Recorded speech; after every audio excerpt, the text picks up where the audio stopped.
Greetings, clubbers. Welcome to CLOBBERIN Clubhouse. Whee! The time is everyone. Better and better. Hey. CLOBBERIN Clubhouse number, whatever it is, because I can't see the number here. So it's that number, whatever you can see below you. Yes, you can see the number. I can't, but it's a number. That's for sure. And 30 something or other, I don't even know what, 31. I don't know. It doesn't matter, does it? Because it's CLOBBERIN Times, issue number 361 on YouTube, but 1,061 overall. Great to see you, my good friends. And I want to, as always, immediately welcome my most wonderful first officer, the greatest first officer in the fleet, the lovely, the talented, the magnificent, our Commander, R.M. Briggs. Welcome, my wonderful friend. Boss, I do not deserve that intro, but You thank do. you very much for that. I love you so much. It's great to be here. It's a great honor to be with you here tonight on your marvelous show in this marvelous community with our other panelists, the marvelous Mark D with a C. Yes, I was gonna give him an intro. I was gonna say, hey, look, everybody. That was pretty awesome. He's not as good looking. He can fix a rainy day, assuming it's not raining. But, right? He's a chief engineer who loves to change things and loves to 3D print himself. He just loves to 3D print. Let's leave it at that. Yeah, I love to break things. I break things too sometimes. He loves to break things. Engineers, they love to break things. They love to change and break things. He may have actually 3D printed himself. We don't know. He might be a creation of his I own. might be a replicant. I'm a replicant. Don't tell you Cockney Spock that. Yeah. Good to see y'all here tonight. Well, tell you what, that means I'm going to live 200 years, maybe, right? If I'm like the P-hard replicant, yeah. Or no, wait, no, they were stupid enough to program him to to a normal lifespan, right? Now you're going to have to mute your microphone, mute myself, go and get into the shower all the filth off of you, and then come back to your microphone. Get rid of the filth. Show notes, everyone, before we say our hellos to our wonderful friends here tonight. Let's see. Of course, Saturday Night Star Trek. We got 4 more episodes for you. In our ongoing mission to review all of real Star Trek, the 735 Club continues with 4 more episodes of the 7th season of Star Trek. And then, of course, let's see here. Obviously, I will have Monday Night Mark C Comics Talk. I'm not sure exactly what yet, but it will be there.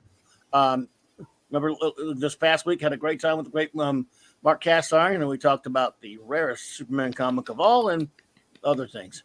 And then, because it wasn't able to happen this past Tuesday night, hopefully this Tuesday night on the Great Stone Loki's channel, if he's able, it looks like we're tentatively scheduled for 8 p.m. Central Standard Time on his channel, Loki's Mornings of Mischief channel, even though it'll be a night show.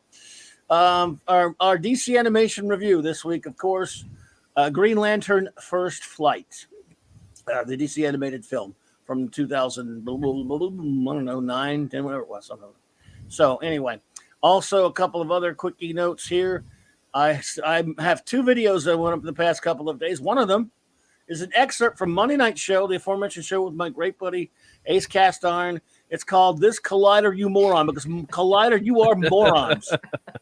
They got one of the most idiotic mistakes I have ever seen. And I mean, this is astounding. This takes a level of idiocy I didn't even think Collider was capable of. And so I may have yelled a little bit. Spoiler alert, maybe a little. And cussed and acted like a maniac. It was earplugs time. I could play that for you guys later, but there's a video out there. So anyway, maybe I'll just leave it at that. And then because yesterday was the video, please go watch the like button. Go watch the video and please hit the like button. And you got a nice shout out from Garrett Nerdrotics. Yeah, again, big shout out to the great Gary at Nerdrotic. Gary, appreciate he shouted it out because he saw this on when I put a Twitter message about this up the other day. And he shouted me up on the Nooner. Big fan of the great Gary at Nerdrotic. Appreciate that. And it was very nice of him.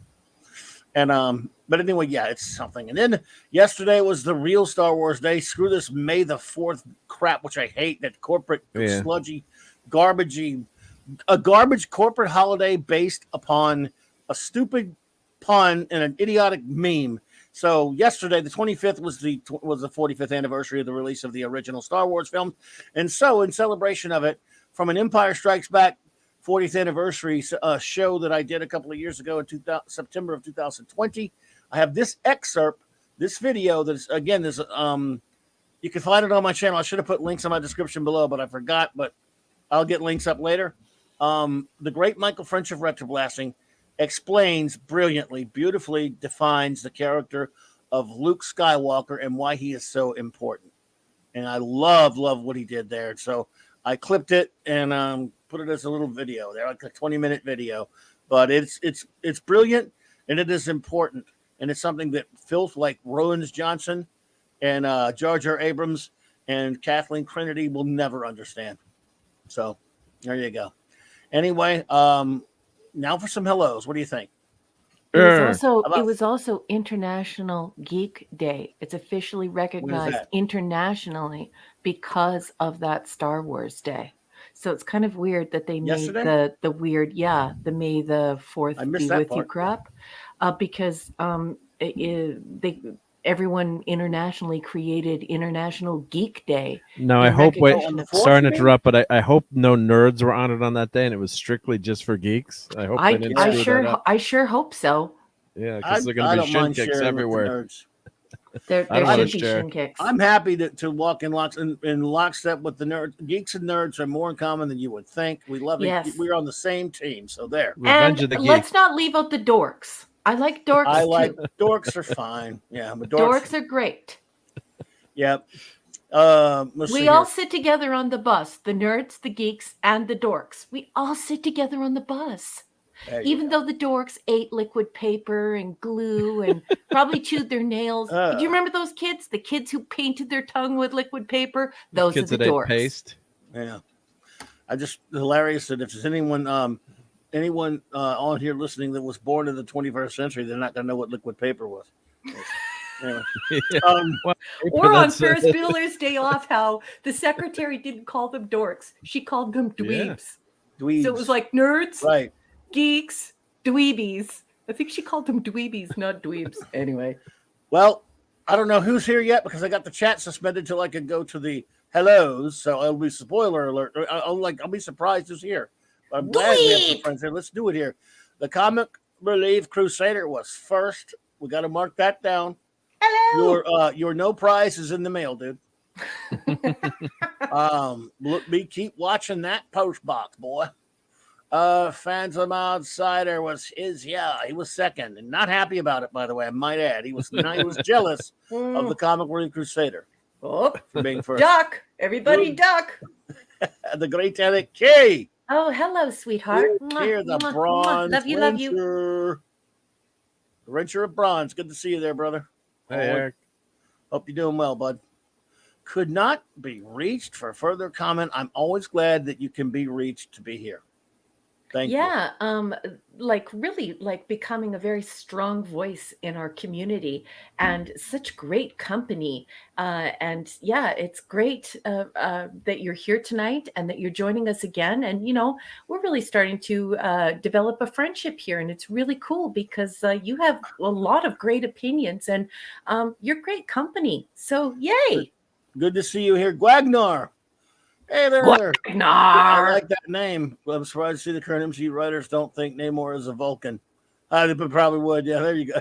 Also here tonight is J-Man Buddy, and he says he just got back from seeing Top Gun 2, and he said he hated it. It was horrific, one of the most horrible experiences he's ever had in a cinema. And he didn't invite you? He said it was a total piece of garbage. Tom Cruise sucks.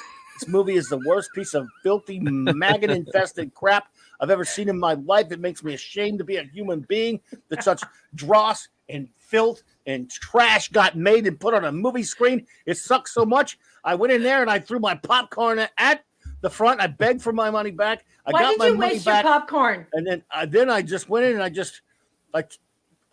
can't even repeat some of the language you're saying about this movie. It's the worst, most horrific piece of trash you've ever done. Worse than Highlander 2. Holy crap. Oh, I'm sorry. That wasn't J-Man. That was me, but I didn't watch it and I haven't seen it. J-Man liked it. Everyone seems to like it except CLOBBERIN. Is he getting after me? No. But we have some special guests who snuck in the door. I'm not there yet, though. And you also have a gift waiting for you. Okay, I'm on my way. Hustle J-Man, your buns, Clobby. well, you got to let me get to everybody now, everybody. So I just I want to do this right, you know. That's why I can't. It keeps jumping on me, and I want to be surprised. I'm sorry. Anyway, J-Man, you know I love you, brother. I didn't mean to misrepresent you. I totally misread what you wrote. He 100% meant to misrepresent you. Yes, I did. You would never say Highlander 2 is a good movie either, right? No, he was. J-Man wouldn't say that. Chris Persia, what's up? Oh, Chris Persia. Good to see you there, brother. Millions of kisses for your face. Hey, J-Man knows I love him. He's the man. Even though he put something about Ewoks on Facebook, and I wrote death to all Ewoks, and he was like, no. Death to the Ewoks. That might get you. That didn't get you banned. I hope. I mean, my God. I might get in trouble for putting that on there. You might get put, and like you better not have posted like an Ewok cookbook or something. That's don't even joke about it. There'll be memes. I'm in They'll trouble. Come after you. They're coming now. They're Ewoks. They don't exist. It's just a cookbook. It's a cookbook. Monkey G Buzz or Monkey G Buzz. No, I'm gonna go on a limb. I know that he loves how you say that. He probably does. Ezra Goldstein. Hello. Let's see here. Kal-El Buddy, Super One himself. What's up, man? The real soup. Good to see you there, buddy. Yes, sir. Some weirdo named Mark D with a C. I don't know who he is. Who's that guy? Kick him out. He probably likes Ewoks and everything. He's one of those engineer guys. He probably collects Ewoks. Yeah, he probably collects Ewoks. Let's see, his name chat jumped on me. Sorry, everybody. Hang on a second. That's my stupid vamping music. How about that? Keely Chow. Roll Tide. Roll Tide. Just Joe Jobber Buddy. What's up, man? Good to see you there, brother. Eric K with a $2 super chat says KK is a lich of pure. That's a you know what a lich is. Yeah, sorry. Yeah, I think I know what a lich is. Maybe you got. Yeah, do you play D&D? No. Okay. You still know what a lich is. Oh, I'm sure, I still don't. Terrifying creature in D&D. I thought it was just a sort of a rhymes with thing. Yes. No, it's a lich is a mythological vampire type creature, and it's also very famous in Dungeons and Dragons. It's a tough monster to beat. Tom with Midnight Chat, by the way, I was honored to be on with you earlier, Tom.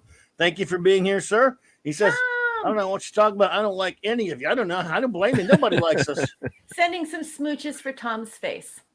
The smooches, I want to be clear, are coming from her, not me, Tom. They are. Yeah, I just want you to know that, brother. Man, the damn chat jumped on me again. Hang on, everyone. I don't want to miss anybody. There we go. Thank you. Now. Because we like to get everybody. Palame's Minion. Love you, Palame. And the pepperoni. The truck dog. The official dog. Like Porthos. Yes. Saturday Night Star Trek. And Simi has her own channel. So get your keister on over to Apollome's Minions channel. That's a mouthful. Say it 6 times quickly. Yeah, yeah, exactly. Yes, red leather, yellow leather, and rubber baby buggy bumpers. And follow her. We love you, Apollo. She's got it. We love the pupper. By the way, now I'm just now seeing J-Man's reaction. J-Man, I'm a victim of circumstance.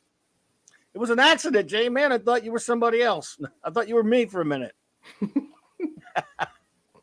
Worse than Highlander 2, Tom says. Well, that's a hell of a charge, sir. I may have misspoke just a little.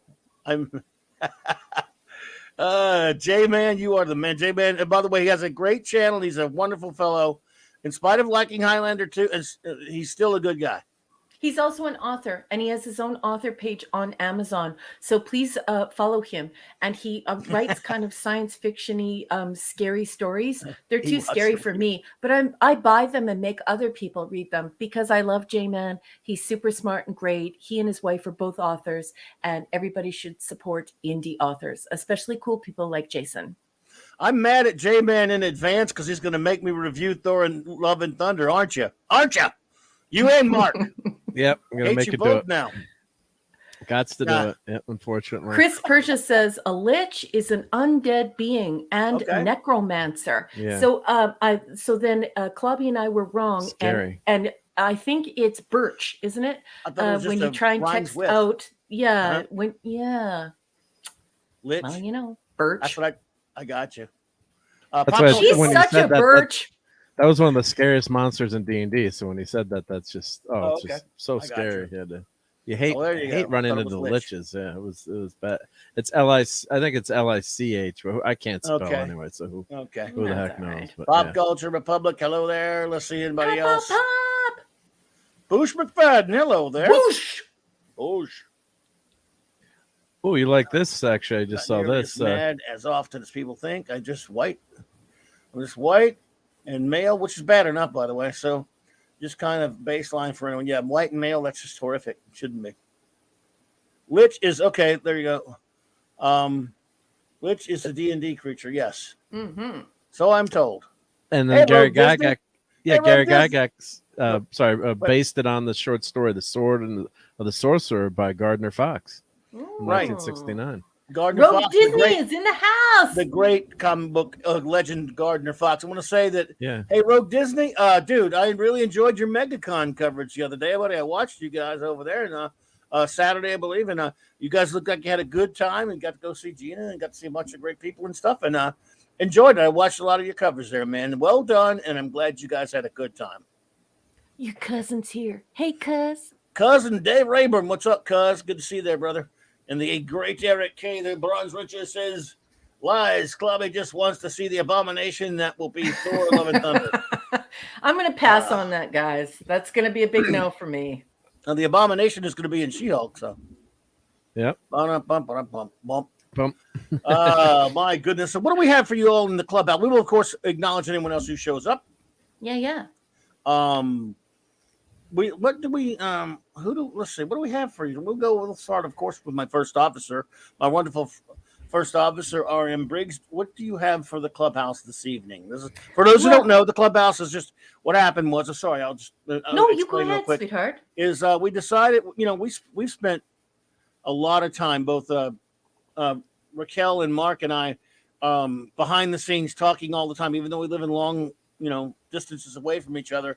Hours and hours and hours hanging out, talking behind the scenes, all the time after shows and streams, and even not just keeping in contact with each other. Hey, Wolfie, and welcome. So, sometime last year, we decided it would be fun just to do this, it's not something of a show, for everyone to hang out with us a little bit. So we decided to do a show with us as a triumvirate or a trinity. And we thought that would be fun, and we've been having I've been having certainly a lot of fun doing this. It's basically we just think each one of us will come up with some geekness to talk about, and of course just sit around BSing a little bit, just a little bit of fun. Like you would at a clubhouse. How about that, RM? It's awesome. Yeah, Commander. So number one, our wonderful friend, our wonderful first officer. We'll start. What you got? Yeah, I'm gonna wake up for Kenobi. I've decided. I'm gonna watch it too. By the way, there, Rogue. So, what do you have for us tonight? Well, if we weren't here tonight at the clubhouse, I would definitely be walkie-talkieing, because that's what we do most of the time, folks. We talk on WhatsApp like they're walkie-talkies, like we're kids growing up in the 70s. I would definitely be walkie-talkieing two of my great friends, two of my best friends, my real friends in real life. I would be walkie-talkieing them tonight to discuss a couple of issues. One is a viewer request. I received a request to my inbox, and so I'm going to talk about that a little bit later.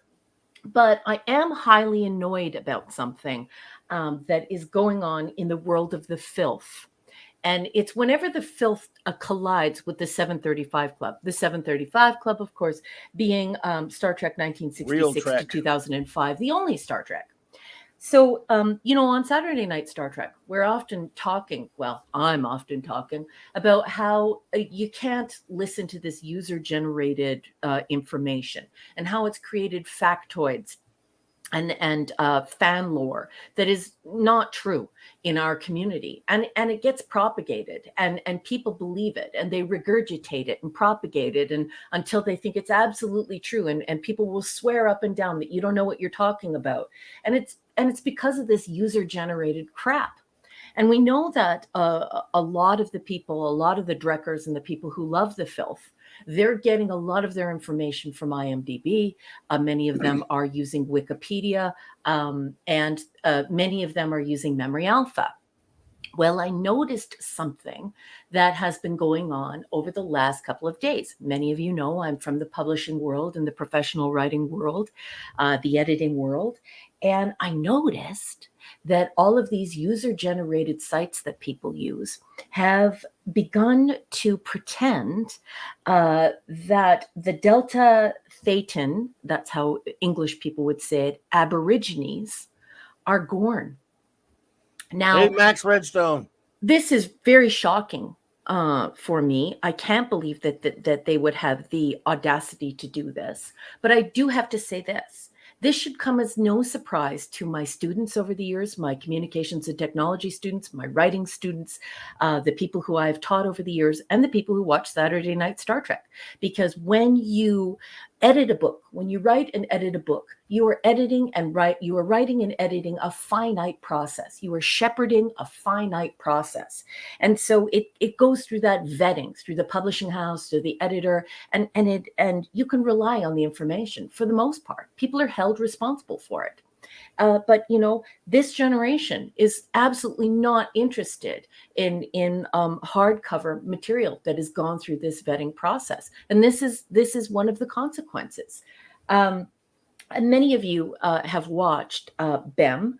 BEM, of course, being from TAS, Star Trek, the original series. Of course, it was the cartoon.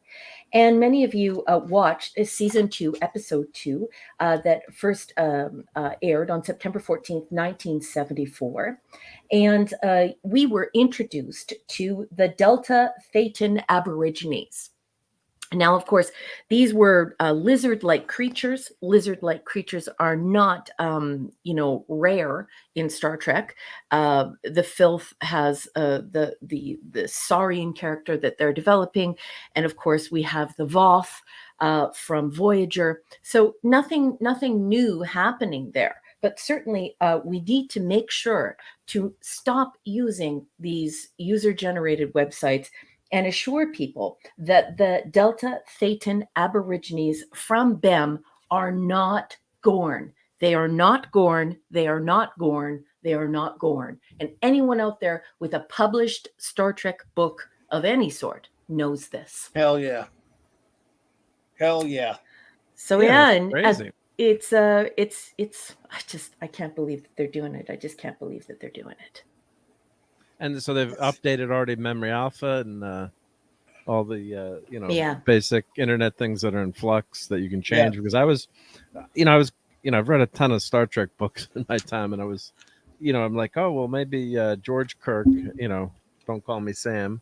Of course, they screw that up, right? Yeah, they screw up everything because it's Phil. Screw that up, and I'm like, they had me believing that he was actually in Starfleet because I'm reading articles, and I'm like, well, maybe I read it. And I was telling CLOBBERIN times, I said, well, maybe I read that in a book years ago, and it could have happened, in a book or something like, so we could talk about what they did with DC Fontana, but it wouldn't be canon, but it would have been maybe something that had happened, but that an author had thought of. So it's not totally inconceivable, but they've always got to play all these member berries and change things, and then they put all the citations in the articles, but then they're citing the current series where they're breaking what happened in the past. So it's not only that, it's that I hate the fusion. The fusion is what I think is really bad. I mean, not only are they destroying genre, that guy that everybody loves, the critical drinker, he had a tweet the other day that said, this is what's wrong with science fiction. And I just retweeted him and I just said, well, I'll tell you what's wrong with science fiction. It isn't science and it isn't fiction. and so they're destroying the genre altogether. They're turning it into this sort of soap opera, science fantasy garbage that is just like a hodgepodge of everything else. There's no dedication or passion for science fiction as a genre, and they're doing it with the characters. Hoshi Sato was not an astronaut. She wasn't a scientist. She wasn't an engineer, and she certainly, wasn't anywhere near the ability of Uhura. Now, Uhura is a communications and technology engineer. She's one of the reasons why I went and got my master's in communications and technology, and she is a trained astronaut.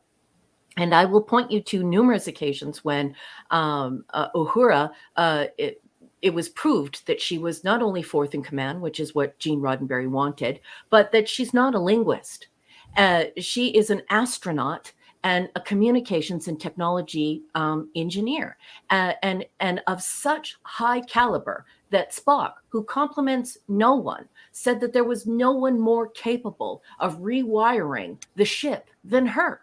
So she's not a linguist. And so we have this fusion happening now, that Hoshi Sato is now Uhura. And they're doing this again with the Gorn and the Delta. It's very hard to say this in English after living as a Greek person for 15 years, but I'll continue to say it as a North American.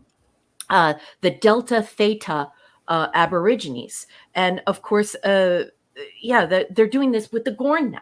And they're fusing them together. So I'm just wondering what's going to happen when everything is just a fusion of everything else, and there's no distinction, there's no delight, there's no dynamic characters to choose from, and there are no distinctions between the characters, and there are no distinctions between the genres. What the F is going to happen then? And Captain James T. Skywalker just walked through the door, Captain. Hey, Captain James T. Skywalker, what's up, buddy? Oh, last night at TMP, they asked what year did Trek debut on CBS? 1966. Yeah. I guess you went to the movie. That's awesome. Went to see. Yeah, I hope everyone got a chance to get to see motion picture. And it was great to see it on the big theater like again. That, sorry, Raquel. I know he couldn't go. It was too far away. Raquel didn't have it. Yeah, but I know you would have if you could have. Yeah, I have a little envy. I mean, I'm not prone to jealousy, but I do have a little envy. I would have loved. I really thought that our planetarium was going to step up to the plate like they did with Dune, and that, or the visual representation of Dune, and that I was going to be able to watch it. So, we gotta be someone who does Fathom events, and that not every theater does those. Yeah. So that sucks. So sorry about that. Yeah. Oh, Max is asking how the theater experience. Yeah, the theater was great. We had one of those reclining seats, except I got stuck in traffic because I had to drive about 45 minutes to the theater, and traffic jam, of course. And then the popcorn line was like really 20 people. One, it was 3:00 on a Sunday, so there was one cashier open. I'm like, I got to go sit through this movie without popcorn or candy. But not that I need it anyway. But no, the theater was great. You gotta have popcorn. Gotta have popcorn. I just didn't want to have and peanut M&Ms in the popcorn, and it has to have extra butter. Yeah, so extra butter. Make sure it's plain M&Ms though. You don't want no peanut butter. I like the peanut butter ones. No, I like peanut butter M&Ms. The peanut butter ones are excellent. The plain ones are excellent. The peanuts are excellent, and I don't care whether or not they're wearing sneakers or high heels. They can be. Wow, you're just being such an M&Mist. Sorry. M&Mist, yeah. I'm an M&Mist. Also, Star Trek in '66 was CBS. The screen wasn't as big as I would have hoped. I'm getting spoiled by all these. To see it, yeah. But it was still bigger than my. Someday I'll have a big theater at home. No, not that big, but yeah, that would be the ultimate. Yeah, to have a. But yeah, it was so much fun. But then I missed I guess there was a documentary in the beginning that I missed on the upgrade or the restoration. Yeah, it was just a documentary they ran at the beginning. Yeah, but that's all they had.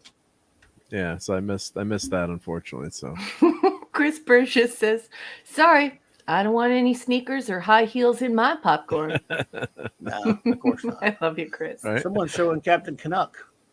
Wow. I am. I received this request from a viewer. A viewer said, "I don't know anything about Captain Canuck.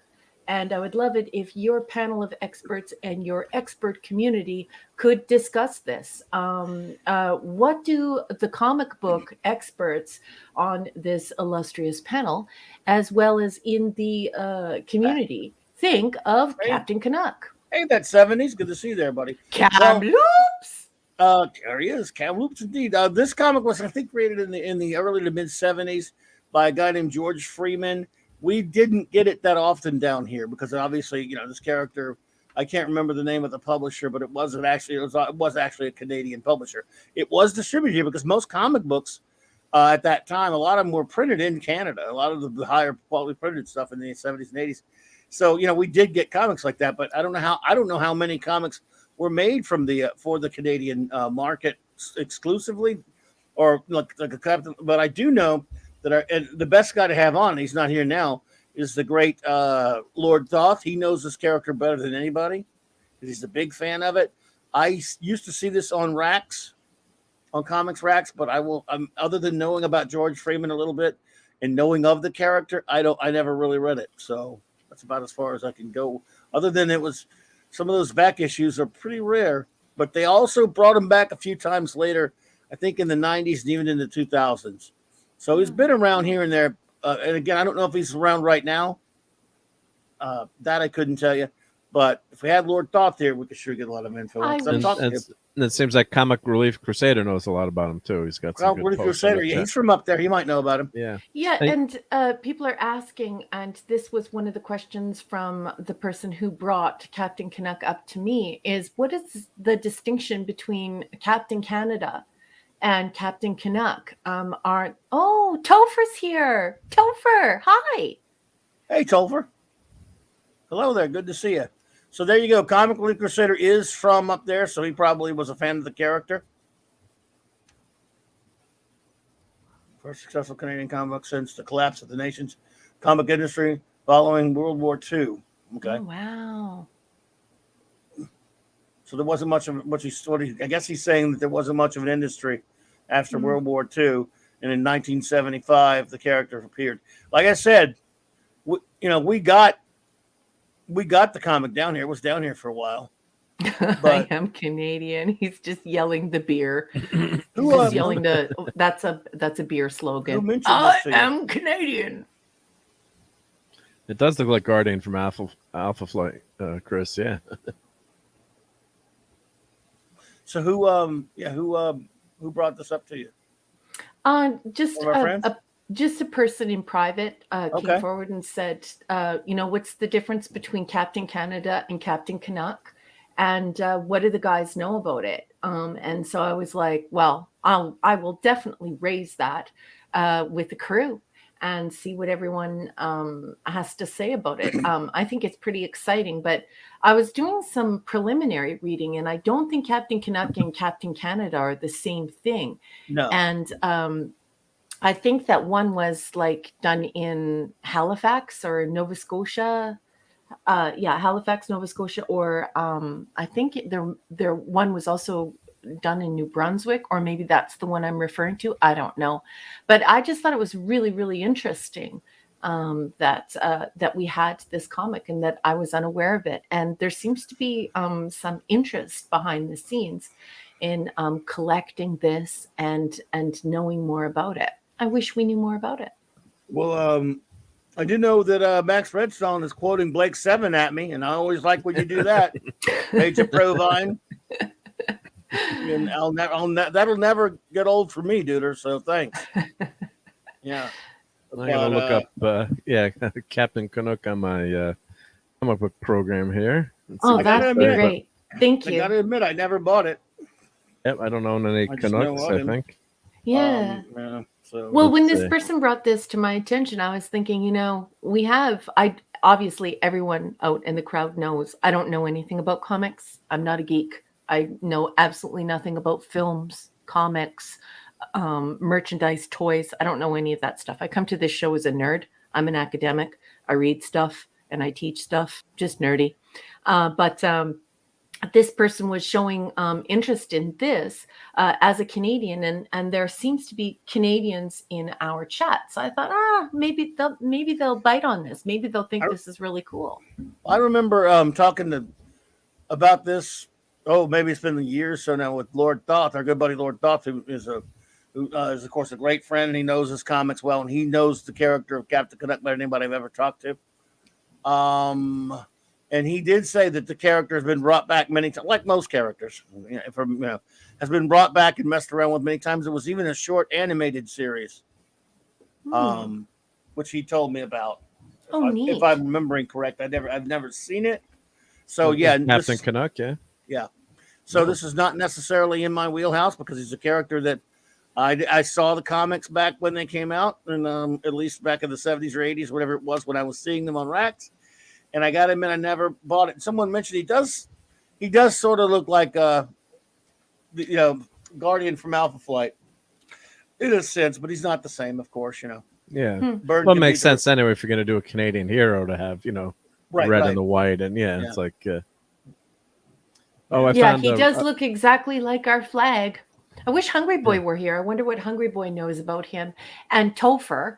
I don't think you are the same Topher I think you are, even though your name is really unique and you're Canadian. That I think those are just two coincidences. But Topher says Bob and Doug Mckenzie versus Captain Canuck was the BOMB. To make sure get us by those algorithms. Oh wow! But I don't know anything about that, Topher. Did Bob and Doug fight Captain Canuck? That'd be wild, yeah. I'd like it. Good day. Yeah. So here's I love those guys. Yeah, here's the write-up for Captain Canuck in the comic book program Comic Base. So, so this is 1975 to 81, and then 2014 was the issues. So it says Canada had a lively comics publishing industry since the 40s. But the first visible product of in the United States was Captain Canuck, a superhero popular during the 70s. Dressed in a patriotic red and white costume with a maple leaf insignia on his mask, Captain Canuck kept the Great White North safe from criminals, terrorists, and other bad guys with superhuman strength, speed, and agility. Artist Jean-Claude Saint-Aubin synthesized the styles of several popular artists into a fun, decorative, and colorful look for the Captain, as well as for the fantasy-based backup story Beyond. So the first issue, like Comic Relief Crusader said, was 7/175, and it ran for 14 issues till 81. And then I guess they had some trades that came out. His last trade was 2014, which collected some books. And then there's also a summer special, Captain Canuck. That looks like maybe it was some new stories in there. Animated Series 1 wrap-up, yep. Comic-Con and store directories, 2 new stories. So it came out in 2014. Interesting, yep. Yeah. Well, so what are they selling for? And what's the market like for them if you want the really premium ones? Yeah, so the first one looks like everything's between $10 and $20. So the first issues, and of course it's all subjective, but so $12. $19, let's see, $7. So you probably could find these on the eBays for not that much. The hardcover book is $25. Oh, neat. That collects Captain Canuck 4 to 10, and then Captain Canuck Summer Special 11/14. Hardcover 2 is $25. So the collections are like $30. Yep. So not a very affordable title if you were. So reasonable to get a hold of. And Comic Relief Crusaders says they're a good read. Well, there you go. Cool. Yeah. Yeah. Well, like I said, if we had LT here, yeah. So something we've talked about it before. So. Yeah, something to consider for the Canadians in the crowd. Right. If you're looking at picking up some collectible Canadian comics. I don't know if there's a difference between Captain Canuck and Captain Canada. I really don't know. But there's information out there if you want to do some research. But we do have this really cool comic book. And I hope you'll pick it up and maybe look into it and come back and teach us a little bit about it. Yeah. Well, Hope so. Like I said, Yeah. I love hearing about comics from other countries and stuff. It's always fun. So, and he had a fan base, I guess, for sure. So there you go. Mm-hmm. That's very interesting. Yeah. Yep. I just never was able to really. I mean, we didn't get Captain Canada here at all. No, But we got Captain Canuck. I remember seeing the comics. I think when I saw him, George Freeman was drawing it, but I don't know. Beyond that, I would look at the art because I know Freeman went to Marvel after a while. But other than that, I can't. I'm sorry. A deficiency in my knowledge. Everyone, sorry about that.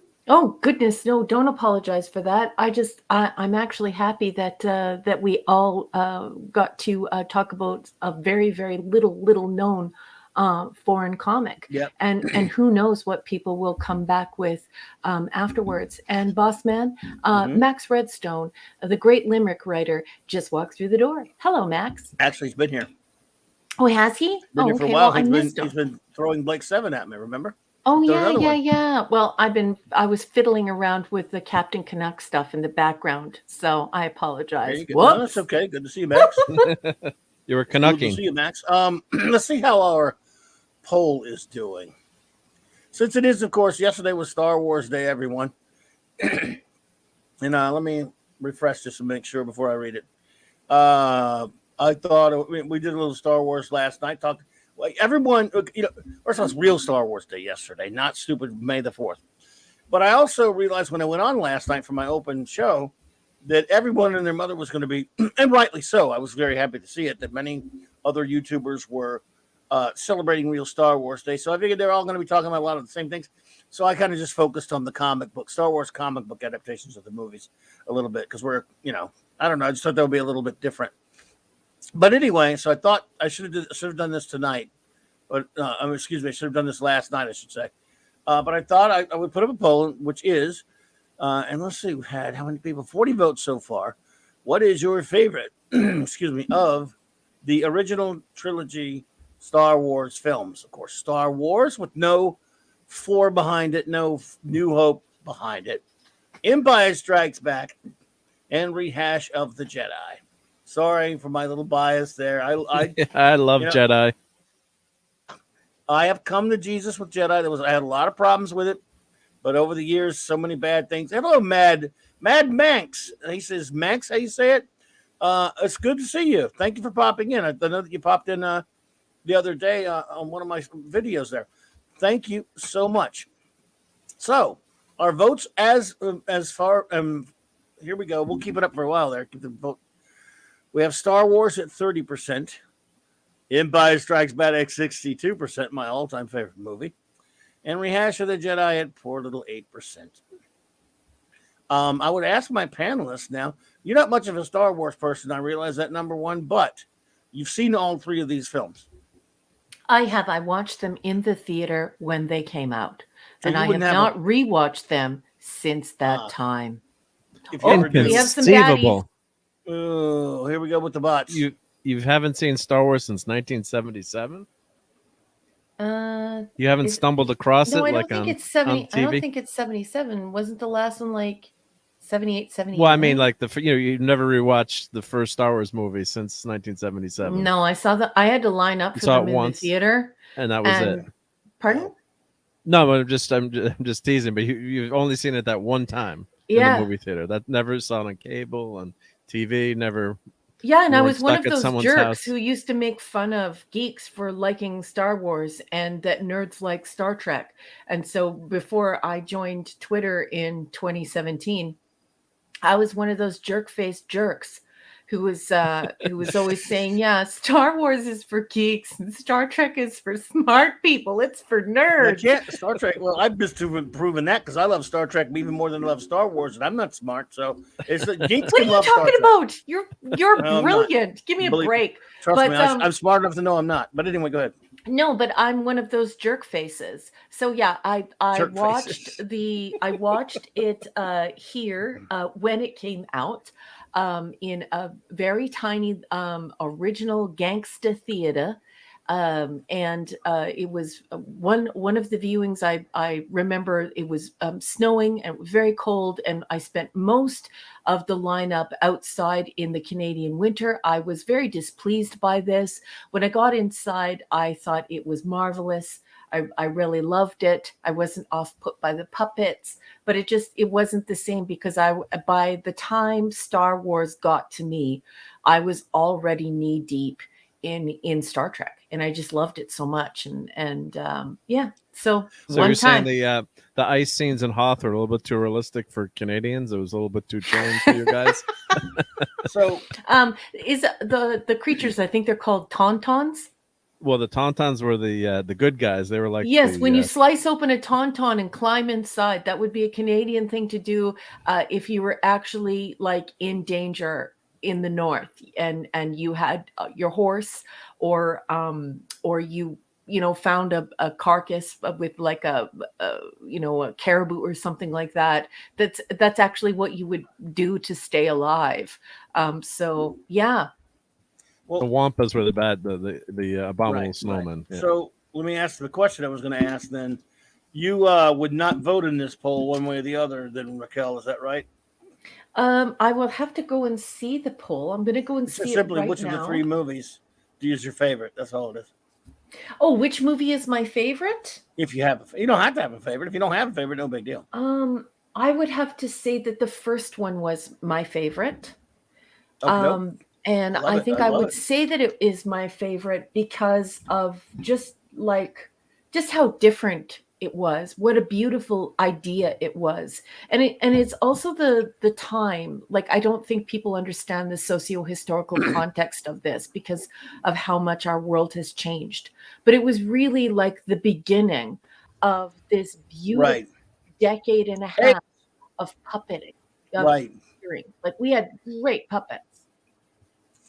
Absolutely. Ace, what's up, bro? The great Ace Cast Iron's here. Good to see you, buddy. Ace. Hi, Ace. So the first one, look, and so this I sort of feel like it ushered in that beautiful era we had of this incredible puppeteering with Frank Oz, and we had all these wonderful children's shows thereafter, and it was pretty spectacular. So I think I would have to say the first movie, just because of how fresh and different and beautiful it was, and how it got us started on a path to incredible puppeteering and everything, all of the wonderful movies for kids that it spawned thereafter. I will say this. I remember when the stupid Ewok thing came out and they were like promoting it. I was like, what the heck is that? I definitely did not go see the Ewok thing. Topher, is it Topher? How do you say that? Topher, in Empire, they didn't blow up the Death Star again. That was Jedi when they blew up the Death Star again.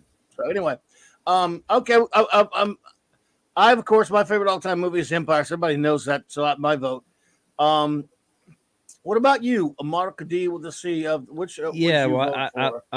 I'll make my vote public. It's not political. Make your vote public in this case. So I did vote for Empire with a caveat though, because seeing Star Wars, and we talked about it a little bit on your show the other night, was just one of the most amazing theater experiences. And so I'll just rehash that story again. Some of you might have heard it, but kept begging my dad to see Star Wars. So of course it came out in May.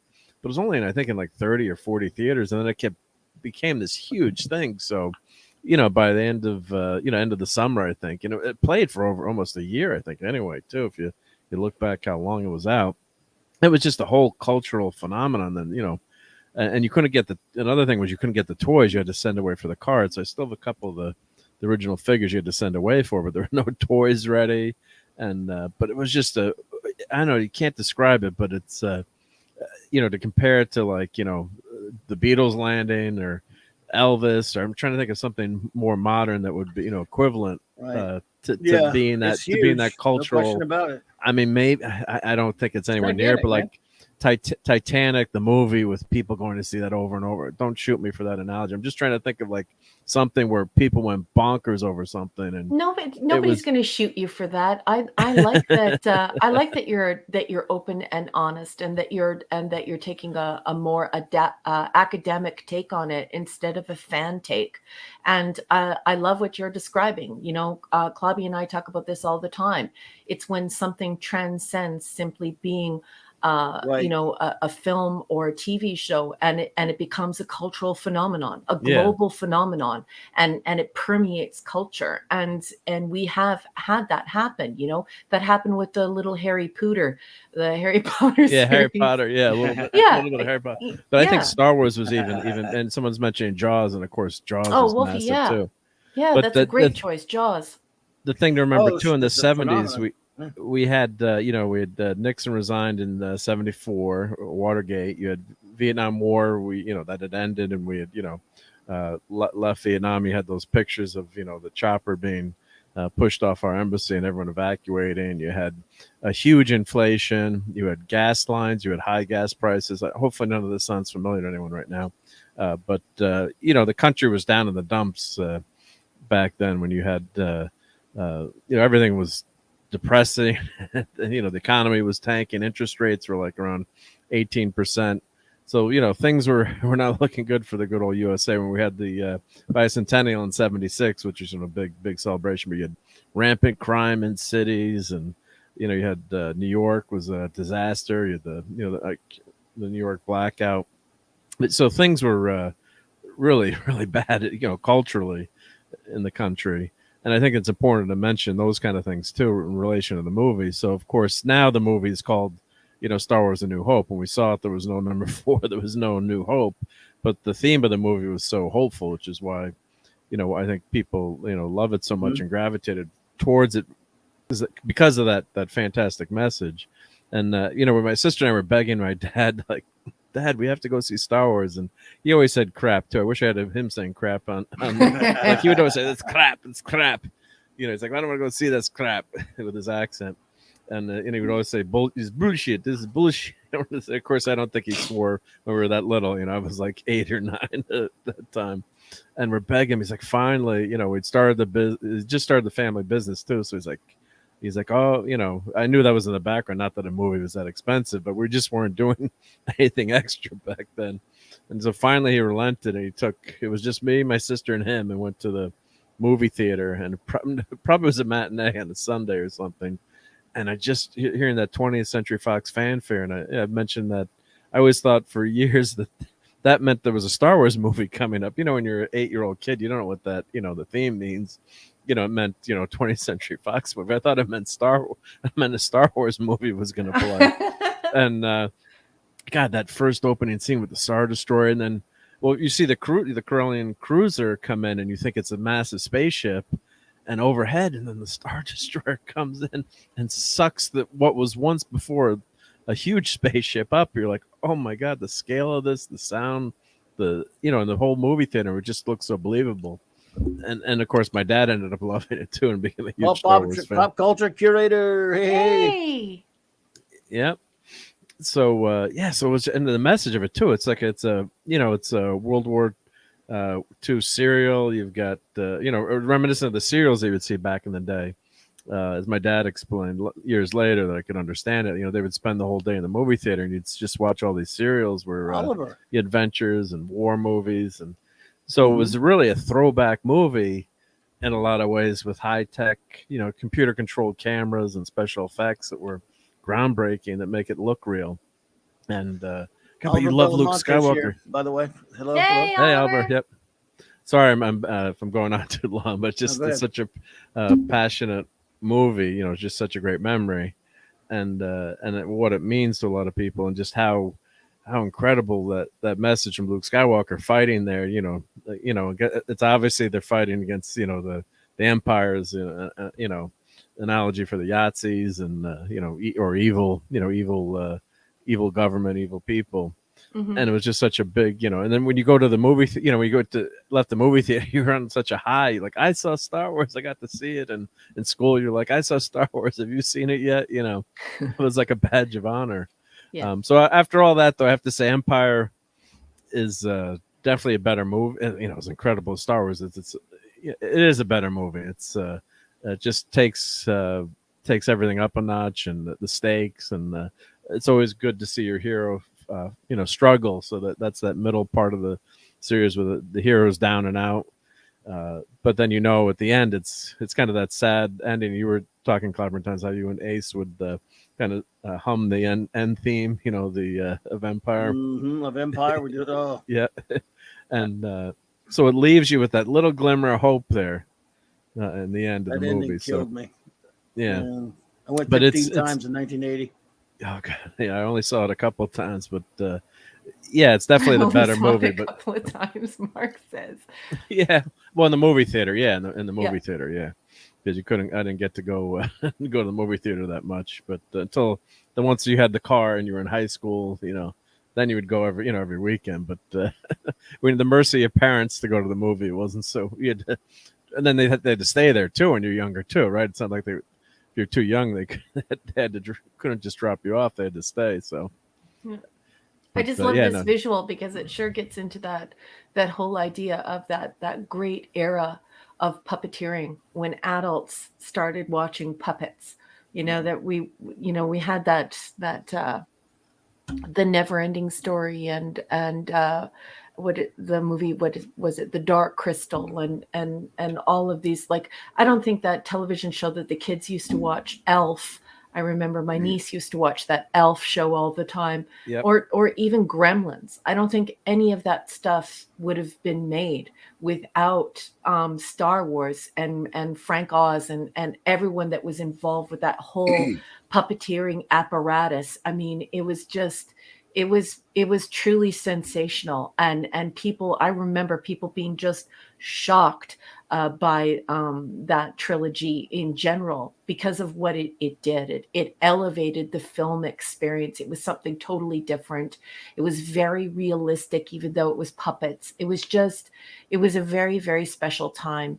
And, I do have to say, as someone who's not a massive Star Wars fan, that I liked all three of the movies. I haven't sat down and watched them and picked them apart. And, I'm not a fanatic about them, but I liked all three.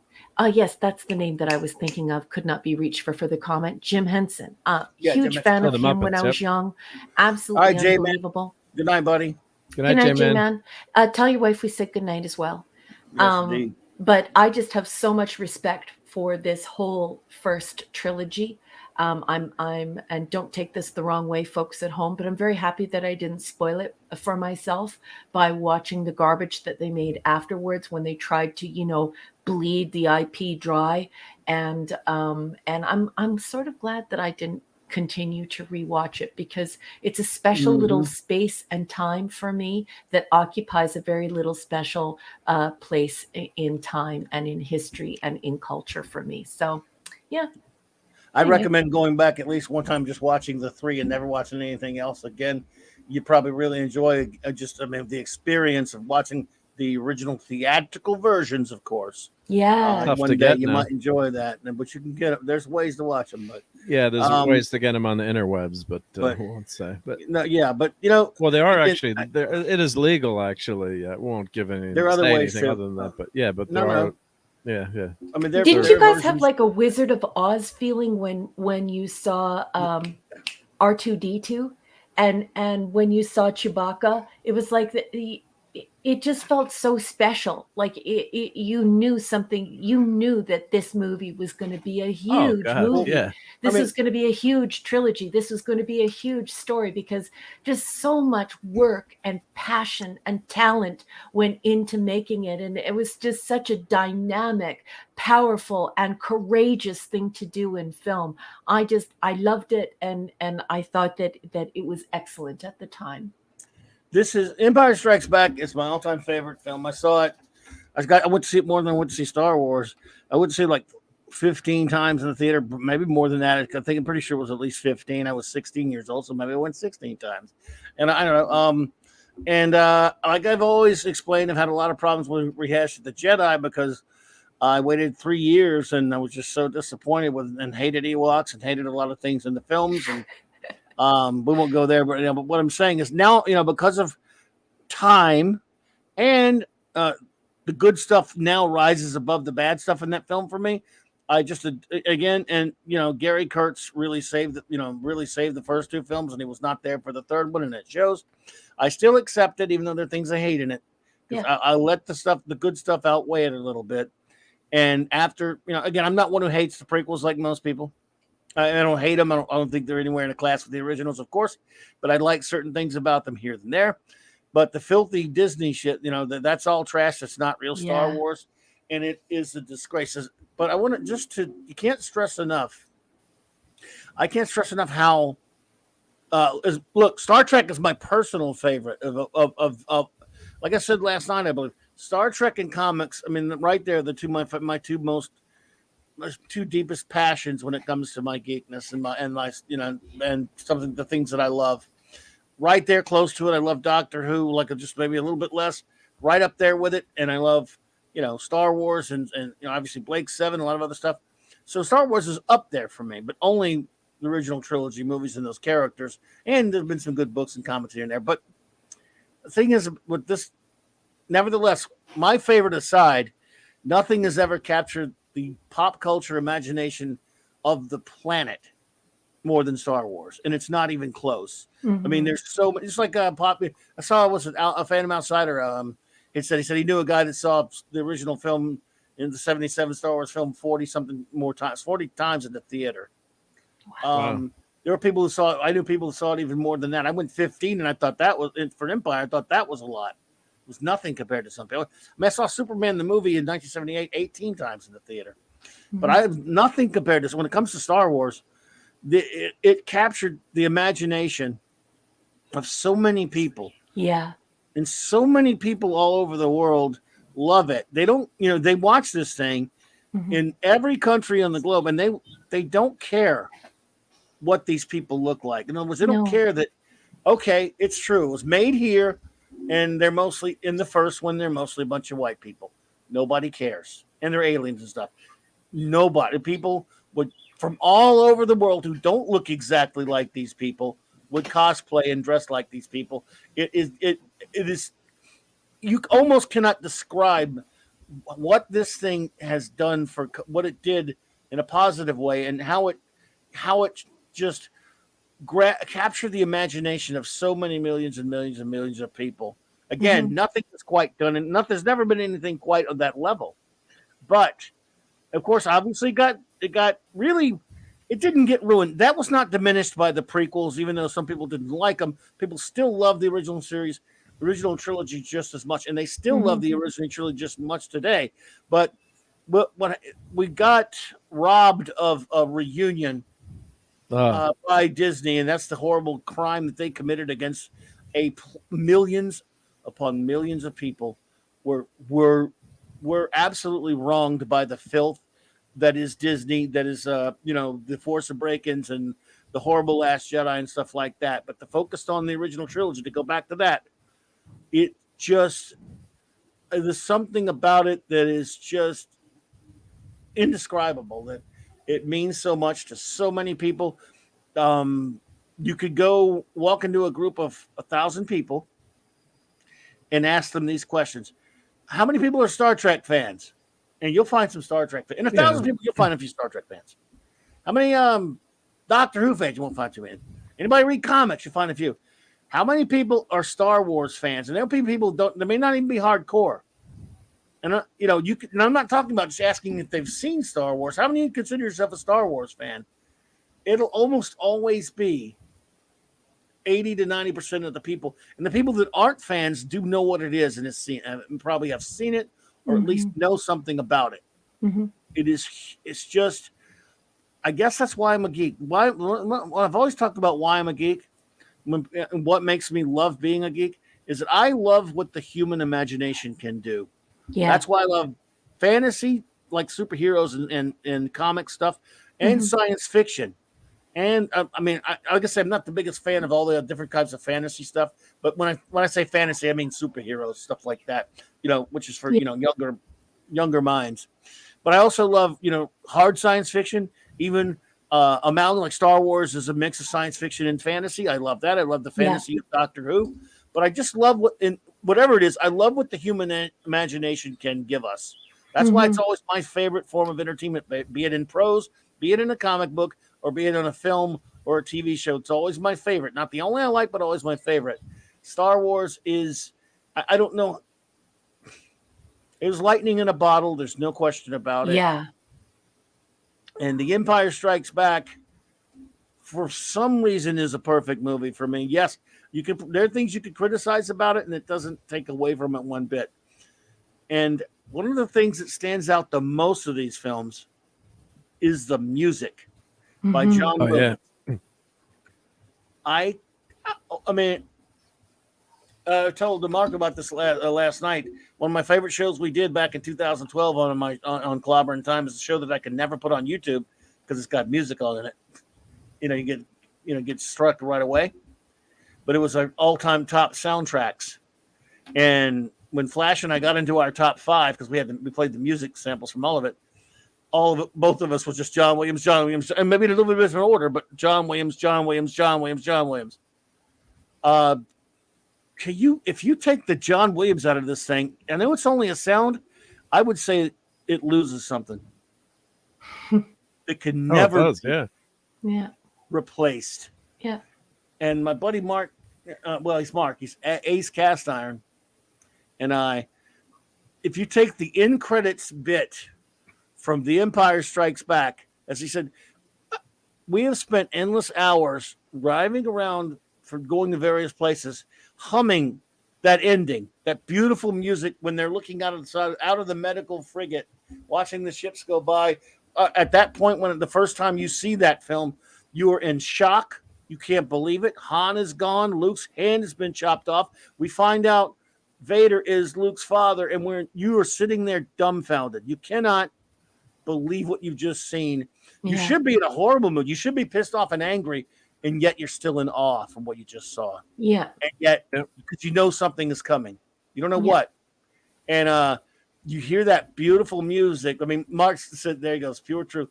That we have, and we hum every instant, because the music, of course, that is the end credits ending. So it has all the music combined in like a compilation of that last. It goes, if you go to the soundtrack, Star Wars end credits or Empire Strikes Back end credits, and that music. Well, we would do this all. I'm not gonna do it all, but we'd ride around and we'd hear it, and we couldn't just listen. We'd have to go sing with it. Whoa, whoa, whoa, whoa, whoa, whoa. And I'm not gonna do it anymore. Mark's an actual real opera singer. He does it brilliantly. That's pretty damn good, though. That brought me back to the end of the movie, though. Yep, even that few bars. Yep. But that shows you how good the music is, though, and how much it evokes. It's just, I mean, there's so many facets to these things you could talk about. I talked about the comics last night, the music by John Williams, and just how much fun we would have singing, like idiots riding around, because it makes us think of the whole movie. It's just, the first Star Wars is a wonderful, wonderful, great film. Empire is my all-time favorite, but they're both equally great. Jedi has so many things that make me angry. I still love Jedi. I love Jedi, though. Yep. But I was younger when I saw it. So. I know. Look, most people do. I hate Ewoks. Ewoks. But all in all, it's a wonderful gift. 45 years now. It's weird. Is it weird that it seems like it should be like 200 years old? Mm-hmm. In the sense that it was a long time ago, right? In the galaxy far, far away. It feels like a lifetime ago, yes. and yeah. Well, I guess I think that sort of sounded stupid that I just said that, because it has been a lifetime ago. But I'm looking for the right phrase to turn. It feels like a different world. It feels like an entirely different world, an entirely different culture that produced this work of art. Boy, do I miss that culture, that passion for creating, models and puppets and marvelous stories. Practical. That aren't especially practical. That I have an affinity for that, Mark. But wow. Imagine if we could make something beautiful like this again. I do have to say that I did kind of feel. Good. Oh, hi, Zax. I did kind of feel the same way about the new Dune film, but not because of the content of Dune, but I felt that the new Dune was the first time. I think Dune is a book that could never be put on film, but I will say this. It felt that same magical way that this was the visual representation of the first half of the unabridged Dune. And you always know when you're watching something special. And but it certainly is missing from our culture now. You know, we were really spoiled in the 70s and 80s. We were very, very spoiled with films. And I'm not sure if anything is going to be able to touch even the coattails of films like this and trilogies like this. Isn't it sad to say, but it feels like that chapter in our culture, that chapter in who we are is closed now forever. And with it, the death of the true arts, the true art forms, and the true passion to create arts and entertainment for people. Well, there will be nothing to touch it. Yeah, unfortunately, I think you're right. I hope you're wrong, and I think you do hope you're wrong too. Yeah, me too. I want to be wrong. Yeah, but the thing is that George was such an innovator too, and don't forget he created LucasArts, and then Pixar is derived from his creation, and Dolby THX, surround sound to compete with Dolby, and all these innovations, and they did so many special effects too for other movies that they were hired out, so they created a whole separate it's one company, but just that whole. Was it Light, Sound, and Magic? Mark, I'm sorry to interrupt. Industrial Light and Magic. Yeah. It was Industrial Light and Magic. That's what it is. Sorry. And they did use computers. So what the innovation was, you had the models, but they actually had computer-controlled cameras that could do the motion to go around the practical models to make it look so realistic. Now, 2001 was probably the movie that probably looks the most realistic before Star Wars, in my opinion. And but they had to invent all this stuff on the fly. I mean, they created this technology, and also in Jedi, the Steadicam. I remember watching, reading about that and watching news reports on the Steadicam to do the land speeders, or not the land speeders, but the scene with Luke and Leia, and they're basically flying motorcycles, and they created that Steadicam technology, and now everyone uses Steadicams. And I have like $100, handy Steadicam, for my, cell phone, but they created that technology to do that. So they walk through the forest with the Steadicam to film what you're seeing in Jedi, but that didn't exist until they created that, for that movie. So they were, really great engineers and innovators in film and special effects. Craftspersons, people who were true artisans, just incredible people. And a lot of people in our community have heard me say this a million times before, but I'll say it a million times more. I have always found the practical effects far more immersive than CGI. When CGI came out, it was like, ooh, shiny. But then after that, the shiny wore off very quickly. And I longed to have that same connection with the practical effects, with these models. I find that when I'm watching a model on a film or a television show, it's more immersive.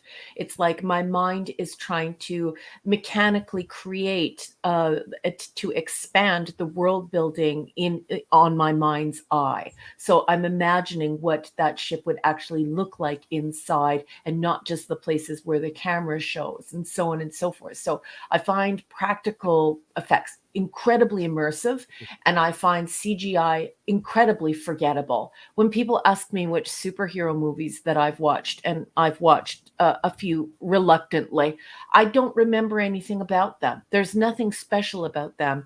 There is so much happening on the left, so much happening on the right, the top, the bottom, and the middle. And there is so much visual action that is so shallow and insincere and so flashy. I feel nothing for the movie at all. I don't even care what's happening in it. And I'm going to be bold and say that I think a lot of people feel like I do. I think a lot of people have lost their attachment to certain films, because that art is lost. That intellectual, emotional agreement that happens in the mind's eye when you're creating that pretend universe inside of your brain and expanding, imbibing and expanding that world. I think that is the truth for a lot of people. I don't think CGI has been great for everyone.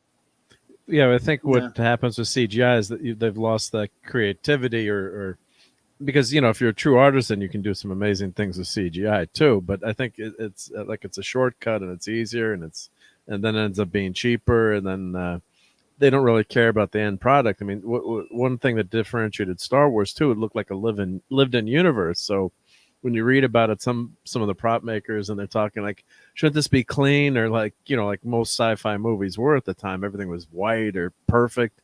And Lucas was like, no, this is a lived-in world. Things are falling apart. I mean, look at that first scene with the droids and the Jawas, excuse me. You know, all the droids are all a mess, and they're trying to clean them up, and, you know, nothing's perfect, nothing's sterile. So it was a believable world there. Yeah. And I think with CGI, they just, you know, you can do too much too, and Lucas was a victim of that, his own success with the, you know, the special editions. I had fun seeing him in the movie theater again, and the first Star Wars, what was it? I did, but the first Star Wars wasn't as bad. Yeah, what he did to Empire pissed me off. They did some dumb stuff in Star Wars. They did dumb stuff, and of course I went to, but adding all these bells and whistles, like, you didn't need it, George. Like, that's the problem, and that's why, you know, you hear people like Pop Culture Republic, Pop. You know, one night we were all talking, and Pop was there, and he stayed with us all night, and he was saying, you know, Raquel, the thing that I hate about it is that everything's in focus. I don't, my mind's eye can't rest. I can't immerse myself in the show because they're just inundating me with in-focus images all over the screen, and nothing is happening with the lens. The lens is not telling the story. Everything is in focus. Everything is real. Everything, you have to focus on everything. And in so doing, you focus on nothing. And so, yeah, we've got David Rayborn saying, yeah, we get overload. And I love this comment from Could Not Be Reached for further comment. He says, Superman 78, you will believe a man can fly. Absolutely. I totally agree with this. And yes, here's Pop Culture Republic chiming in. My great friend, so good to see you. He says, yeah, that 4K discussion. Pop, I hate it so much. And Ezra Goldstein yells with a superfluous exclamation point, CGI sucks. I think eventually CGI is going to get better, and hopefully we'll get some great artistic filmmakers again that aren't, you know, just out for the buck. But some of those CGI animators do a lot of good work that they make possible. So I don't hate CGI like everyone else. It allowed us to have superhero movies that we never could have had with practical effects. I just still love practical effects and agree that it works better for Star Wars and different things like that.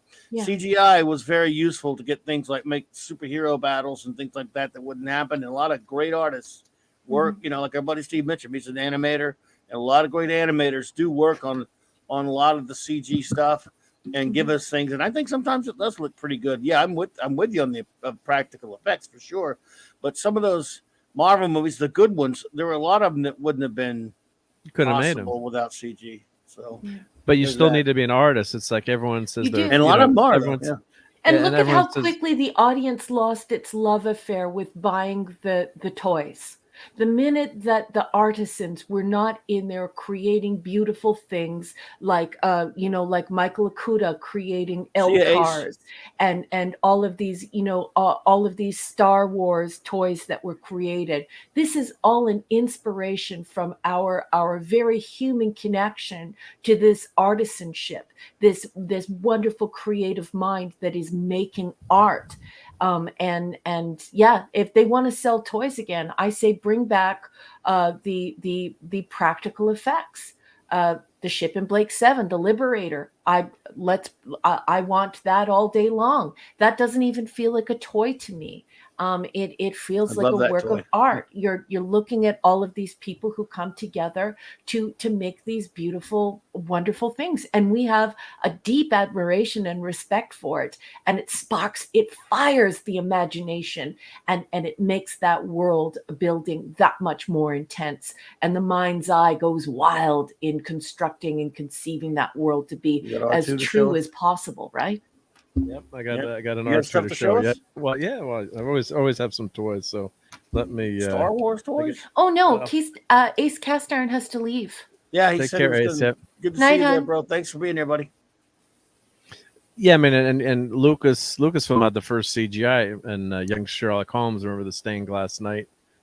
Yeah, where he the night came alive, so it was pretty amazing. Huh?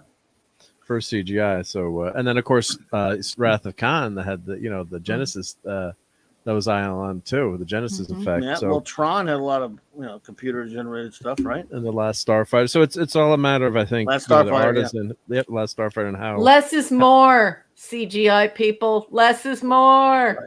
Right. The thing is, we're never gonna go back to practical. I mean, just not money wise, it's not gonna happen as much as I love practical. But certain instances, like Yoda was so poorly received when they did the CGI Yoda, they actually went back to the puppet with Frank Oz. So certain things, when you can do it practical, hey, let's do it that way. But unfortunately, money and dollars and well, they don't pay those time. Animators crap. The CGI has allowed them to use those people who are talented animators and stuff like that and pay them nothing. Yeah, they've been a lot of. When you saw Hua Chang's Gorn, you said to yourself, "Oh my God, this is so cool!" But then when they produced the In the Mirror Darkly 2, and you saw the Gorn as CGI, didn't you go, can't even remember what that looked like. My eyes! I can't even remember what that one looked like. I'm offended. I'll be honest, I can't even remember what the hell that one looked like now. I have terrible. No memory of it. Whereas the other one is, you'll never forget. Yeah, you're never gonna forget. It's Hua Chang, but I think he might pronounce it Chong. I'm not sure. The A is a dubious thing. That's fine. And I'm not sure, but it was just that original Gorn, and it wasn't just my age, because that original Gorn still makes me go, "Oh, that's so cool!" I don't know. I understand you. I hear you. I'm going to now. I'm on a new TV show, but it's not the real Gorn. Ouch. I love you so much. Your Gorn impression is so good. That hurt. Jill and I absolutely love it. The worst thing though is after you've done it for us all night long, can't talk after that. Oh my goodness. I don't know if R2's battery went down. I had him on before. Let me. I'm trying to reconnect him, but it's the Sphere app. It's what I'm charging him up now. Yeah, so we need to get some power converters from Tashi Station. Yeah, that's right. This R2's got a bad motivator. Look, but it's just such a great toy. This R2, it's the Sphere toy, and they actually stopped producing these, unfortunately. So Sphere went. All back to educational, but when this came out, I'm like, oh, I gotta have this. And of course, I love R2. He's the greatest. And this is before we knew he could fly. Maybe I can have him kick BB-8 off. Boo! Yes, I hate the beach ball. I got the Sphere one too. His battery is dead. I got to change his battery. I will destroy this. Beach ball. Can you please have Restless Legs Spider-Man kick that fake thing off the desk? Well, I could get R2 to do it, but I did love the design of I love the engineering. I'm the engineer. I love anything. It was a cool. Of course, he can't do anything. He's got no arms, but I thought it was an interesting thing. But if the movie had actually turned out, if the movie had turned out a little bit better, would have been good. Maybe been good. Yeah, K9 should blast him. I got a request. Have the Gorn throw it.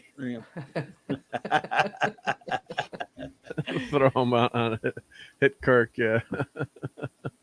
But yeah, so it's a fantastic toy, but unfortunately the app has been discontinued, so I had to sideload the app or download the app from because on the that's what happens with these legacy toys, and they say they stop supporting it, and you can't get the app from the Google Store. And I think we have a Android phone, so it's easier to get. Yeah, so you need the app to control it.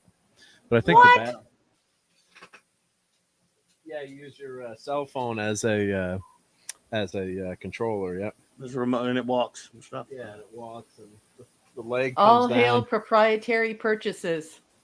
Yeah, well, you can thankfully to Android you can get it. But I'm guessing maybe the battery was dead. Let's see. Maybe reboot my phone here and see if it fixes that. Let me try to do that. But Star Wars is just such a huge influence on everyone. It's just the toys and the games and the all the things that it's George Lucas created. And it's just, initially I thought when Disney got it, I said, oh, this is gonna be great, we're gonna finally get some more Star Wars movies, because we haven't had anything for a while. And what a mistake that was. I mean, Rogue One I thought was okay, it was decent, and then everything else since then has been those sequels were infested trash. And it just shows you how great those original movies were, because could not it's just such a contrast. Says it still works on his iPhone. Yeah, but you can't download it again if you got a new phone. Oh. Yep. So you can't re-download it again. So, but I think maybe his battery went. Let's see. Come on, rescan. Captain, would you like to check in on the poll? I did. I just checked in on it. Where it let me refresh to make sure I got it. It's because my other screen goes out sometimes. Let's see here.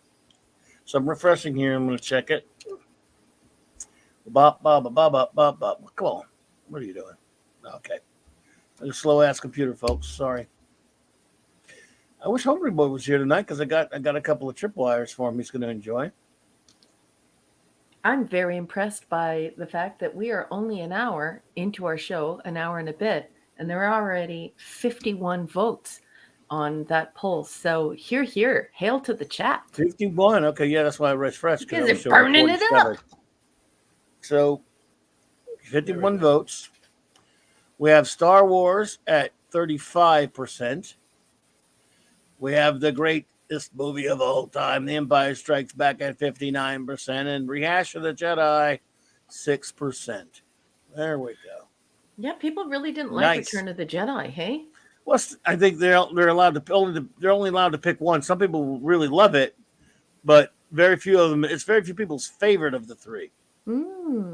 Yeah, and it's always seemed to me to skew toward Empire's the majority of people's favorite, but a lot of people do love the first one the most, and I respect that. I love them both so much, almost equally. So, oh my goodness, Mark, he's going crazy. Whoa. I love you, Clobby.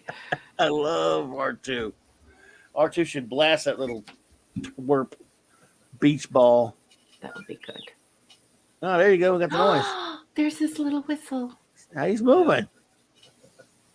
Yeah, maybe, he's on scan mode. Let me put him on. Well, it had some great things in it, Jedi. Okay, everyone, but it also had garbage like the Ewoks. Oh, wow. Han Solo was poorly written. He acted like a goober. And Luke and Leia reveal as brother and sister. I hate it so much. That was dumb. Also, it was not planned either. I love what our cuz said here. David Rayburn says, I liked it, but the Ewoks screwed it up. Should have been Wookiees. They were supposed to be Wookiees, and they changed it. And he ripped off an old science fiction book called The Fuzzies by H.B. Piper. Yeah, I said that. I know we didn't cover it, Phantom Outsider, but yes, rest in peace, Ray Liotta. That's a terrible thing. Great actor, and that was sad. Yeah. Absolutely. But his memes live on. But yes. His memes do live on. Rest in peace, Ray Liotta. He was an excellent actor. Wow, that screen! Look at that. Oh, what in the hell? Well, he's supposed to do that. That's the R2. He can do all these different things. So. Oh, so he can face plant? Yep. Make him face plant. Yeah, like he did in the movie. He didn't have a restraining bolt, so he should be able to fly. Yeah, it's exactly like the movie. Yep. So cute.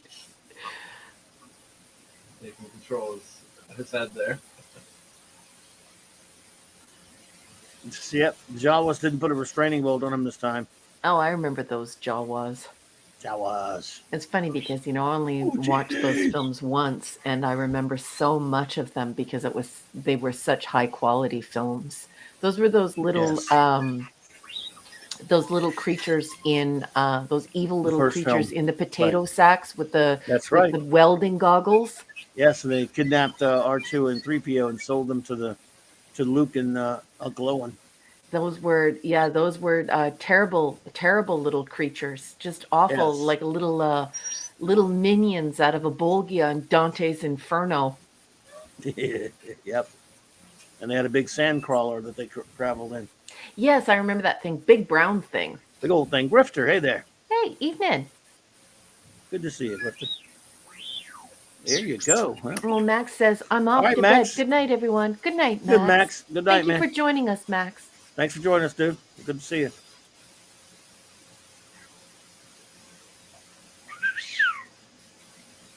Oh, there you go. I love you, Club.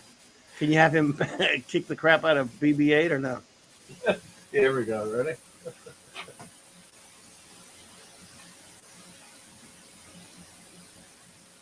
Kick his ass.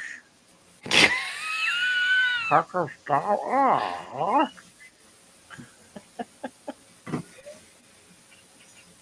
Oh, well, close enough. That wasn't enough for me. That wasn't enough for me. It wasn't enough. No. Oh my goodness. Do you have firecrackers? Maybe. Let's see. Here we go. There you go. Oh, that was very, very cute. And what a wonderful collector's item. And may I ask how much something like that R2-D2 would cost? Well, of course, I'm always a frugal shopper, so I waited till it was on. Let me get back to my mic. Hey, listen, before you go any further with your story, I love your frugalness. Do you remember that time when I desperately wanted a film cell, and I found out about the film cells being sold for like $200 American, and you're like, you're not paying $200 American. You're going to go do this instead. So can I just say, we all love you, and the fact that you hunt down all of this merch and get it at the lowest price possible. Don't you ever talk bad about yourself as far as that goes. We love you and appreciate you. So anyways, I rudely interrupted you. Please go on, but don't ever poop talk your buying power. You're okay. One of the best enablers on the internet, okay? Minimus I try, yep. Hey, Claude. R2 says hi, yep. And I think I got it for about $70, but I have no idea what this would sell for now. I think it was like $150 when it first came out. What year did this come out, may I ask? This was like 2018, I think, or wow, okay. Something like that. Let's check check eBay. Let's see. It's a Sphero is the company. Obviously an adult collector's item, not a toy, so really, really expensive. Well, no, it was actually geared towards kids. So in terms of there's an AR feature in this. So you've got this. My mic is away from the camera, but there's a whole like control center.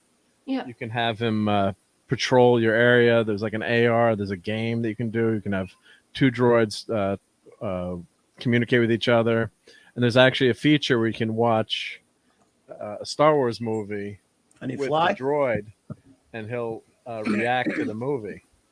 Wow! I hope so. They have. Oh, neat. Do they have the original trilogy? Yeah, here we go. Yeah.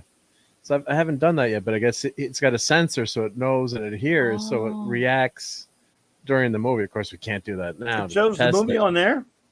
No, you put the movie you watch the movie and you say, I'm going to watch Star Wars, and it says start the movie, and it puts R2 in a Star Wars movie mode. So he reacts to the movie in character in mode. Real time.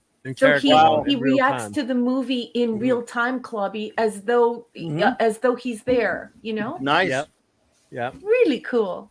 So that part is really cool. And then they had like an AR mode where you could like 500. Like I could go on the Millennium Falcon nice. with the droid, and then I was trying to read. We're trying to read my text. Yep, I didn't want to text that out to everyone. Yep. So so there's like a AR mode for more for kids, where you could go do like a virtual reality mode. Different activities. Crazy. Which is pretty cool. So the app was really cool, and it's a shame that it. Do they have a kill the beach ball mode? Yeah, we can try that, right? Yeah, the kill BB-8 mode. Yeah. Sorry, I had to tease you. Yeah, I love you, but I had to. Tease you. I know. But here I'm seeing one for $75, $90, $80. Yeah, so I know you got a lot going on in the background, but did you know that Wolfie guessed that it's probably worth about $400 now? And our wonderful friend could not be reached for further comment. A fellow Canadian found it for $500 on Amazon on our side of the border. So it's gone up quite a bit in value, Mark. Don't tell the missus, that's my line. Don't tell her. One day she's going to have the ultimate garage sale. And the one safety tip, if you do get this droid, there's a mode where you can turn him off, because he's always in like a background mode, and you have to turn it off completely. Going. We have a bad person. We got our mods here. Look at that, but you have to turn it off completely. Otherwise, it'll ruin the battery. So there's a mode in the app where you can do like totally shut down. Oh, and I forgot I had a watch with it too. So you can buy this control watch, and you can wear that on your wrist and make motions and actually control the droid with that watch, watch type apparatus. I can't remember how it worked. Like you push the button and it did certain things, so you could wear that and control R2 with that. So let me do a close up of R2 too, because they did a really nice job with it. Oh, Mr. Parrish says, word to my victim, Raquel Briggs. Say when you want me to stop sending those book covers. Mr. Parrish, I don't want you to stop sending those book covers. I absolutely love them. It is probably, I would definitely say right now, especially this week, pretty much my favorite Twitter activity is your account. I love your account, and I love, of course, that I'm enamored by and with books. So books, and just terrific content on your Twitter. I love it. Don't stop. And Minimus Club Paris, you've just been turned into a mod. Hey! You've been handed a wrench. Because you're always a member of the mod squad now. Uh-oh, the mod squad. Better than the brood squad, though. Yep. So this is one of the send-away droid from 77. Wow. Holy crap. That was the first toy, or the first R2 toy or whatever? Yep, first R2, yep. Wow. I mean, it's been played with, but that's what it's for. That's what it's for, right? Yep. So his sticker's not in bad shape, but so that's the first one. Yes, you have to wear a hairy vest. I don't know where my 3PO. I mean, this is 3PO, but I had the 3PO that went with R2. It's somewhere.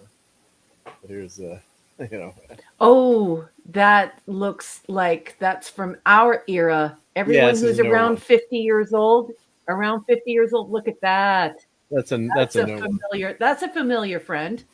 Mm-hmm. Now this human cyborg relations.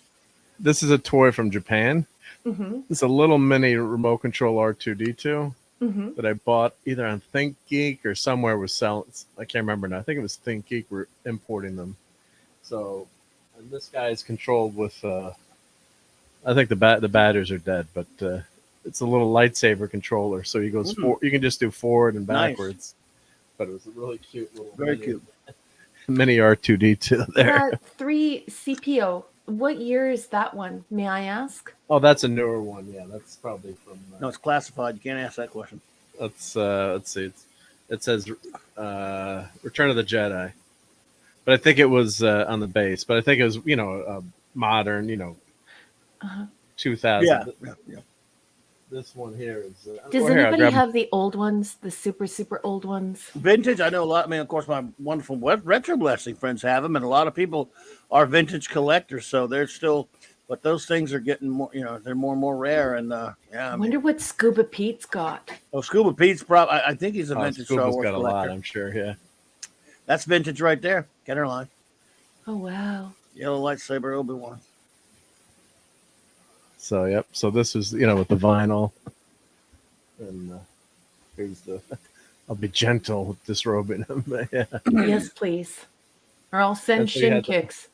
You get the lightsaber, and you could take the lightsaber out, and then put the lightsaber. Oh, be careful! You bent the lightsaber. Yeah, it's been bent for a while. Oh, that happens when you get old.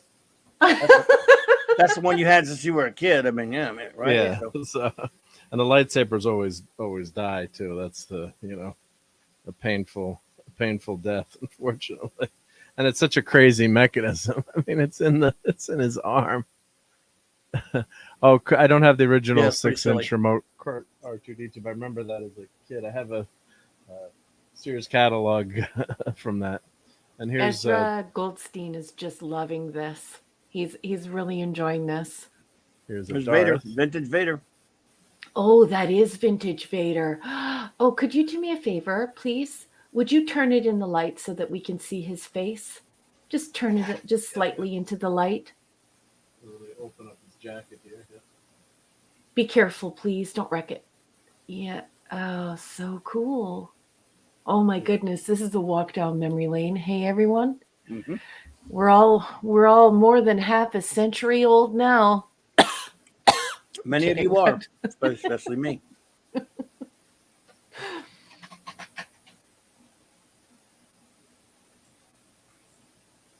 Nifty. The saber's broken, so I'll have to get a repro saber. Don't tell the toy people, but I have to get him a repro saber for that one. Yeah. So I got that. Let's see, what else do I have on Hey, Pop has that Darth. Yeah, it's a classic. Mr. Parrish says, I just bought the Cara Dune, the smaller one. It was stupid to cancel that figure. Well, yeah, it was very stupid of Disney to do that for sure. Oh, Grifter is loving this as well. Everyone just loves this blast from the past. They think it's just cool. So, thank you.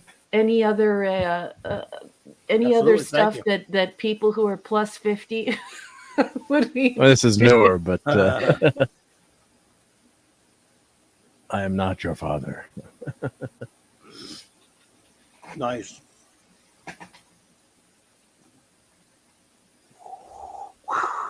And of course, you have to have Pezzes. I've been waiting for you, Obi-Wan. When I left you, I was but a learner. Now I am the master. Only a master of evil, Doc. Look at these Pez. Wow. And check out this Pez. Now watch out. This is a Pez. It's not a moon. What? Let's see. Wow, get out of town. That's amazing. Well, don't smack them together. You're going to knock the paint off. I'm sending you shin kicks. Damn Pez dispenser. It does the Star Wars sound effect too when you. Does Rick Moranis pop out of it? Yes. Yeah. Yes, he does. Oh, it's not doing this. Darth, I got to change your batteries. It's not doing the sound effects. Your Schwartz is as big as mine. Use the Schwartz. I am. I gotta find the Pez. If anyone can tell me where to find the big Pez's. It actually really has big Pez's go in there. Yeah, you get them at the store called the diabetes store. You just go right and say, "I'll have diabetes in one pill, please," and they say, "Sure, we have this Pez for Darth Vader." My kind of store there. It's the size of a loaf of bread. Pop Culture's Republic is horrified. He's like, "That's a huge Pez dispenser, more like Jawbreaker Pez."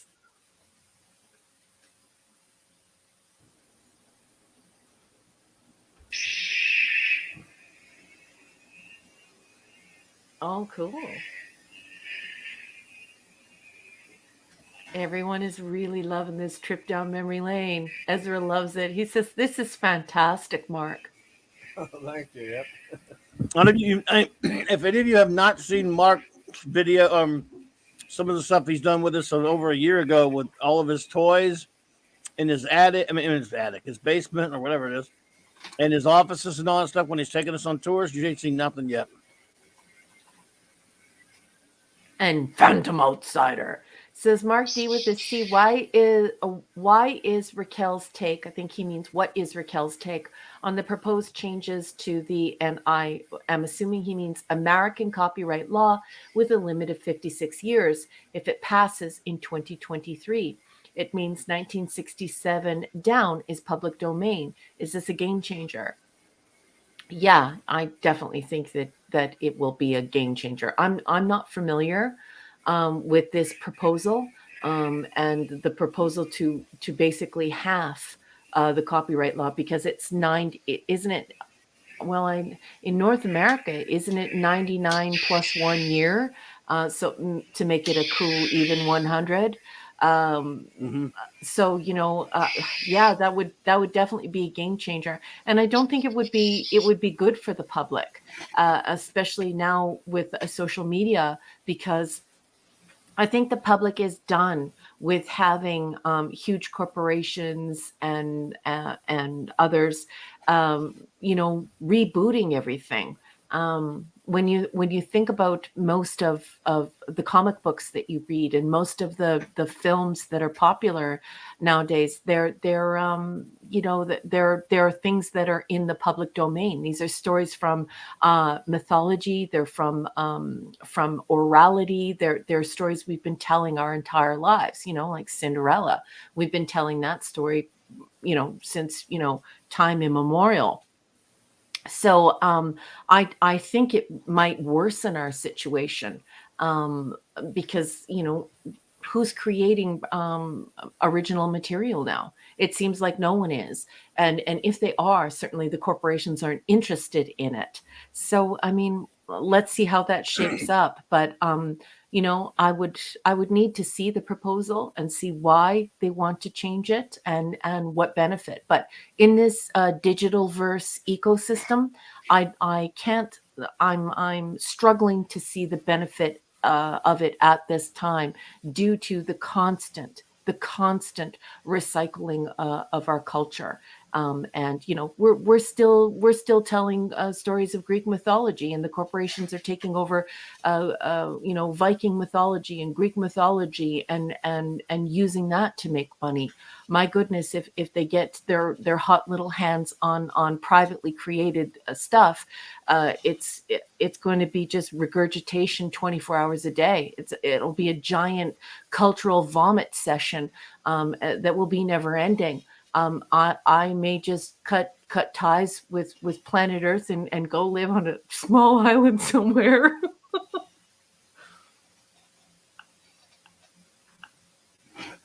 I wasn't prepared to do this tonight, so fantastic. Nice. But this is one of my favorite maquettes.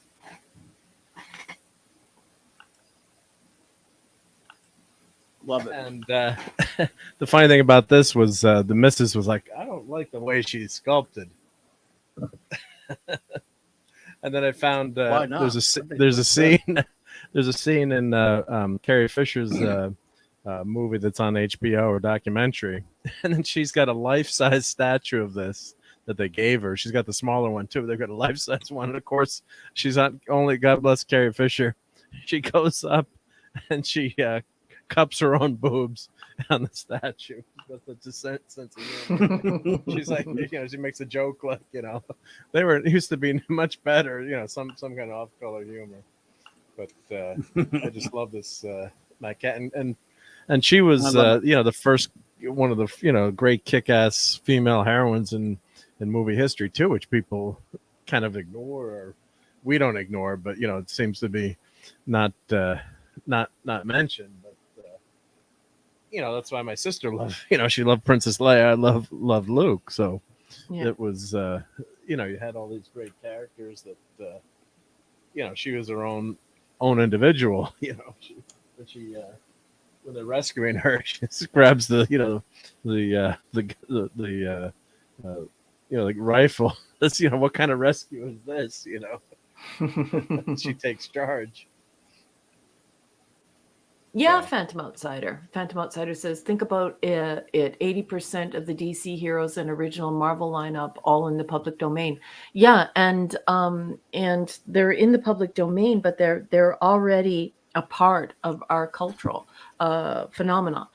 They're a part of, even before we had writing, we were telling those same Marvel and DC stories, because they're all from the big public domain, which is orality, the stories we told ourselves, we told one another before we even had writing.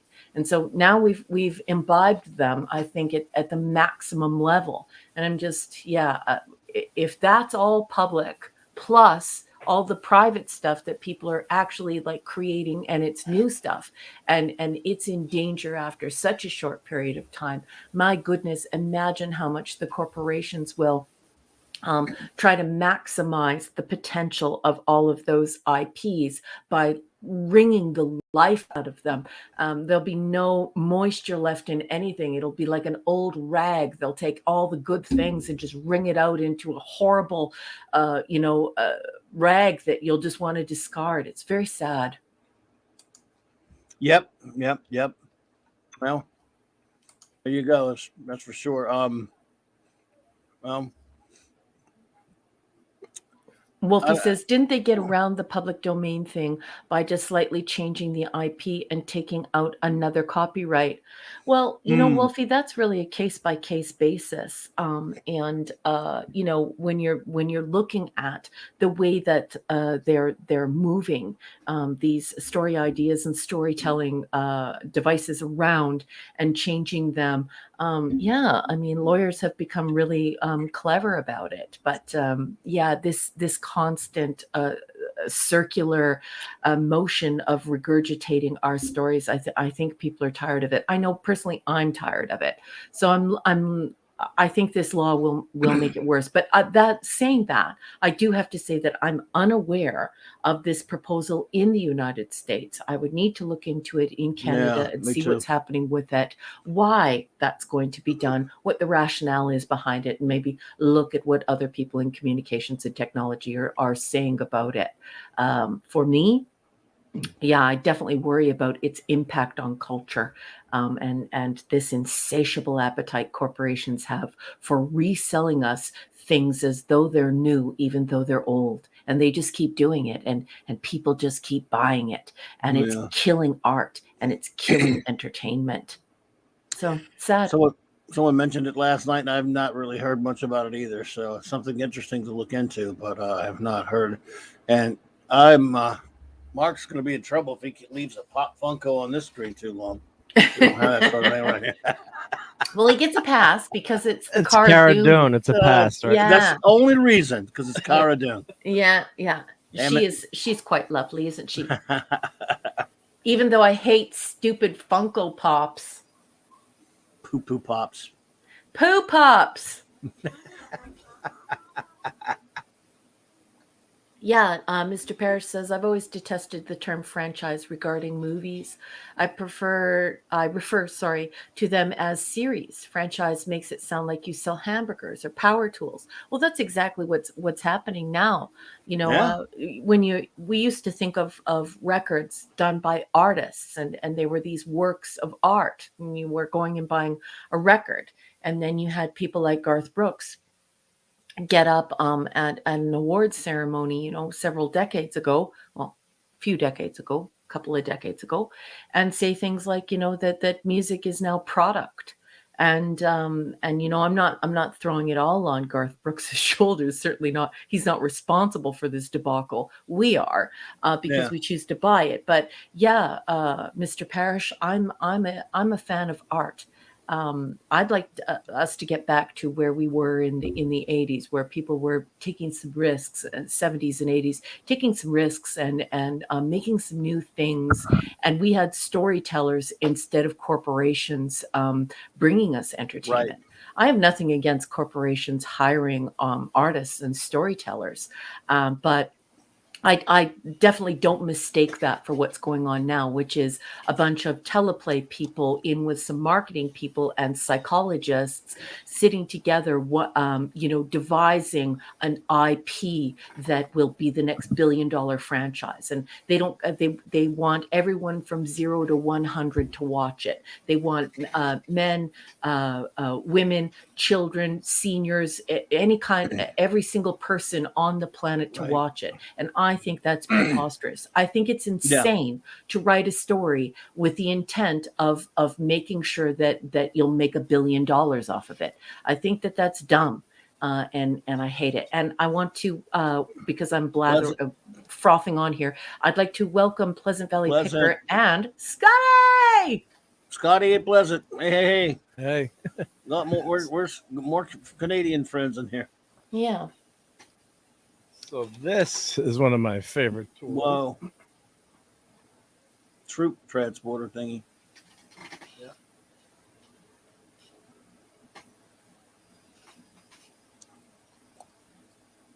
Let's get a Scuba Pete here for this. Scuba would love this.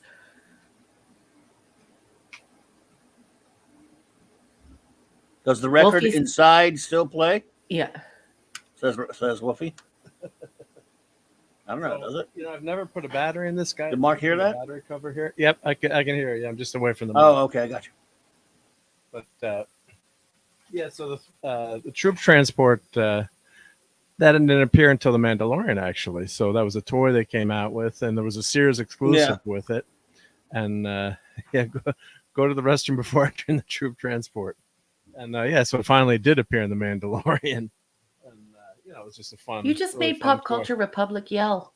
Wow, that's neat. You thought that was really cool what you showed. Oh, Anti-Derivative Jill is here. Hey, Jill. Hello, gorgeous. So I'm missing the door. I got to talk to Scuba about either finding the door. I could 3D print one, and it's missing the. No, ask Scuba about it first.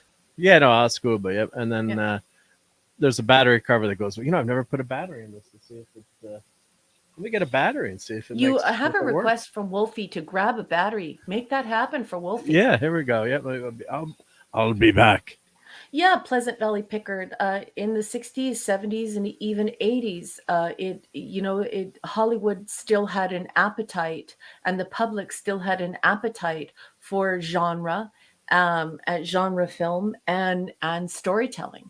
And now it's just they have these sort of like these superhero expectations where now they've ruined the comic and they've also ruined film. So they're not making the comic book fans happy, and they're not creating new art that takes chances, that tells original stories, that feeds our arts and entertainment and artisanship and great memories and great stories being told. It's just feeding this corporate machine, and so I think we're getting to the end of that. I think we're at a critical mass at this point where people just are sick and tired of it. Hey, Jill. By the way, I was away for a sec there, so I didn't get to say, Jill, great to see you. Ah, my goodness. Jill.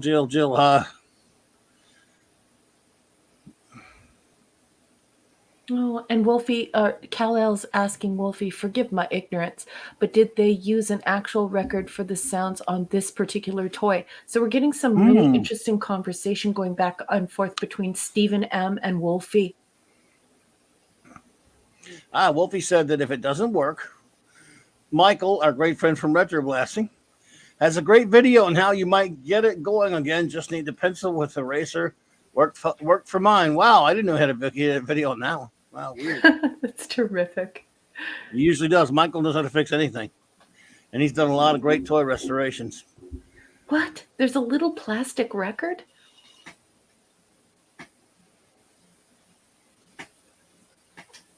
I got to see where the switch is on this guy. It's been a long time. Yeah, Pleasant Valley Picker says so many low-budget films that were great, not because of money, because of creativity. Yeah, creativity and this dynamic, diverse palette. You know, it seems like, you know, the thing is, I love cheeseburgers. I think cheeseburgers are just amazing. Oh, yeah. I can have a cheeseburger every week, but do I only want to eat cheeseburgers for the rest of my life? No. And I feel that that's what's happening with our arts and entertainment. It's becoming just, you know, this one thing, this monoculture. And somebody earlier said, you know, I feel Idiocracy, I think the movie's called, creeping up on me, and you know, it's scary, and I feel the same way. I mean, if they come out with a product called Brondo, I'm leaving the planet. I'm getting a hold of Elon Musk, and I'm just asking him if I can leave. I'll go to Mars. It's a shame. Idiocracy was almost a documentary. Yeah, exactly. There's a warning. Yeah. Well, she's not making noise, folks. I tried to use the force, but I'll check out those videos. And you know, I never tried to see if that worked, but I will. Yep. Here's Star Wars cereal. Isn't it funny how the first thing that the new fans became passionate about in that Mandalorian series?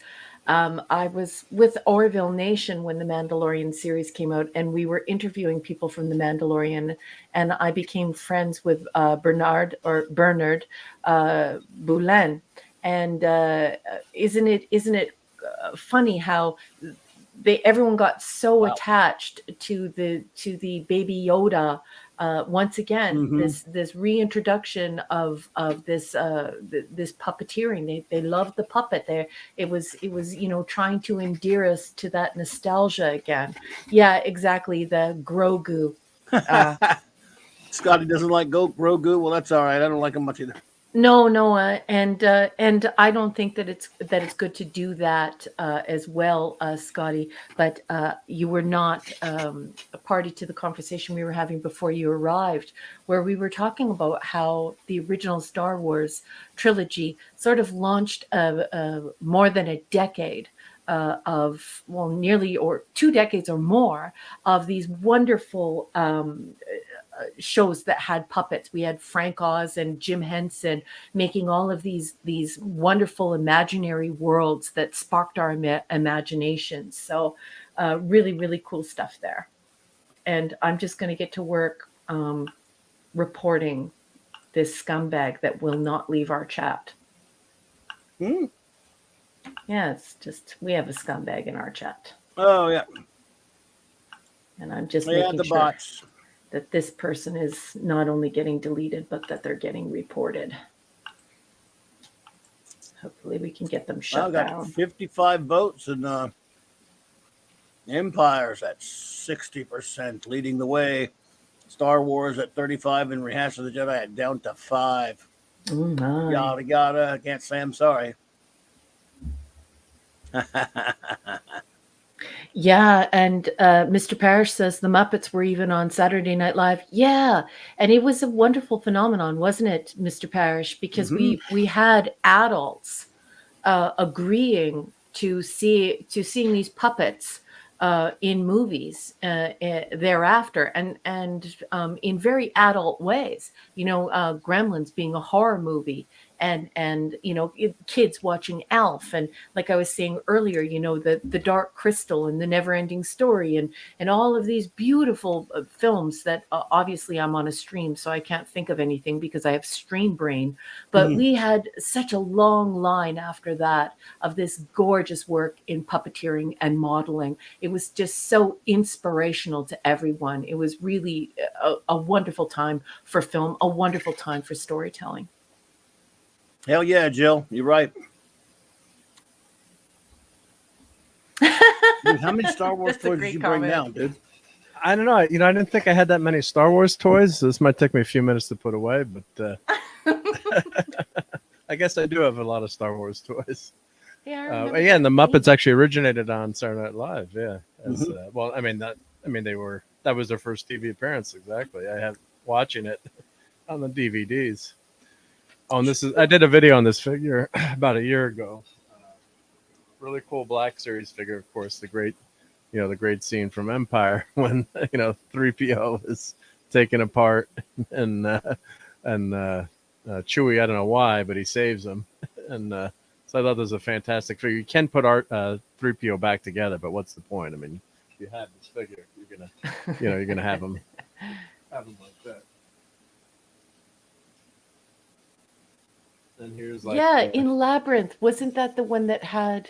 Oh no, I'm thinking of something else. But yes, all of the puppets. I can't believe how much that original Star Wars just made me appreciate puppeteering in a very adult way. You weren't, it just, it was so good.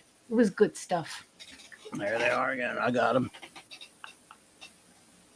Now, where's my... Got I had him. a Luke. Where'd my Luke go? I would have had him. Somebody got him before me. Oh, here's my Luke. See, can't these guys be friends? Look. Whoop, yep, Wampa and Luke. Wow. Who doesn't want to hug that Wampa, right? I have no idea what those are. It's a Wampa from Empire Strikes Back.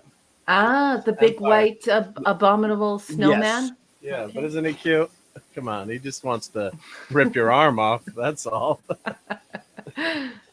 Grifter, thank you so much. It's very important to get those accounts shut down. It's not enough to just hide them. We have to force YouTube to go after them and shut them down, those bots and those botnets. So thank you so much, Grifter. Really appreciate it. Here's some, I think, Burger King toys, or it could be McDonald's, but back when they had fun toys when you can encourage kids to eat cheeseburgers. A little creepy. There's the Attack of the Clones or Yoda or Clone Wars. Probably. Let's see if I can read his head is on a Jedi Starfighter. Yeah, these are ridiculous. It's got to be from Attack of the Clones. Yeah. I've got to buy a lot of. Mark, why are you buying so many Happy Meals? I need the toys. Oh my goodness. You weren't a kid when that came out. No, I was not. You were buying Happy Meals. Yeah, I want a Happy Meal. How many Happy Meals would an adult need? Well, you had kids, you could use it as an excuse. Yeah, that's when we took the kids. Yeah, this one is actually really cool. I like this one. Oh yeah! Wow. These are ridiculous toys. They're creepy. They're creepy. They are weird. Yeah, they're very that weird. Was a Happy Meal? Yeah, it was. Trying to see if it was so that's what happened to this generation. They grew up on these bizarro world Happy Meal toys. I mean, there's just so many McDonald's toys and Burger King. Like I have a whole set of watches that I bought. Stormtrooper on top of what are those things called again? Yeah, usually they say McDonald's or someone will know in the chat, but not that it matters. But they were, What? Either Burger King or McDonald's. I can't remember which one. But Happy Meals are at McDonald's. Yeah, no, but then Burger King also had some toys too. Like yeah, they had depending on who had purchased them. Oh yeah, Burger King did it too. Yeah. Since there are so many Canadians in the chat, don't you think that it's cute the way that the Americans say McDonald's? they say McDonald's. Isn't it adorable? I absolutely love it. It sounds so cool. I just love it. I've got that. That's got the soundtracks. It's got 3 discs. It's got 4 discs. It's got 3 ones from the movies, and they got one with a bunch of special stuff. Right? Yep. I bought that at Tower Records back in the 90s. Could not be reached for further comment. Says the McDonald's set is from 2008. And Scotty chimes in as a Canadian saying Mickey D's. Don't forget Rotten Ronnie's. Come on, Scotty. Come on, Scotty. You got to reveal all the Canadian slang. Great music.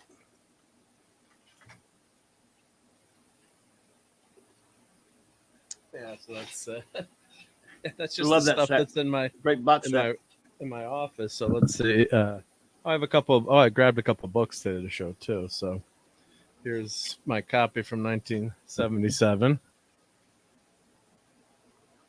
Ooh. Novelization of the first movie.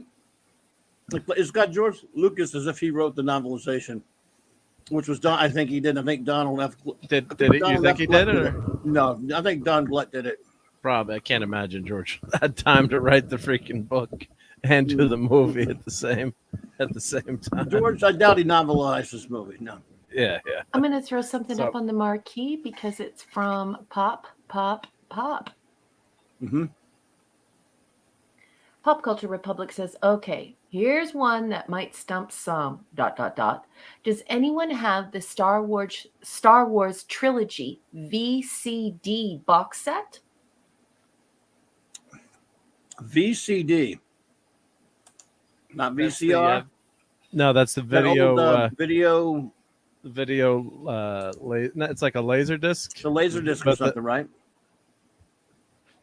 Video disc set. Yeah, the video disc. Because there was a laser disc version. That one was probably the best version of the original trilogy.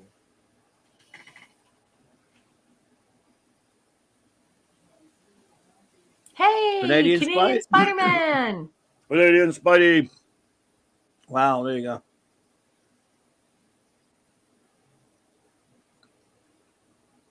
Yeah, Pop Culture Republic. I think I remember having a Gorillaz video CD format. Yeah, I think the first time I encountered that was the Gorillaz album, where it was a CD, but it had the video for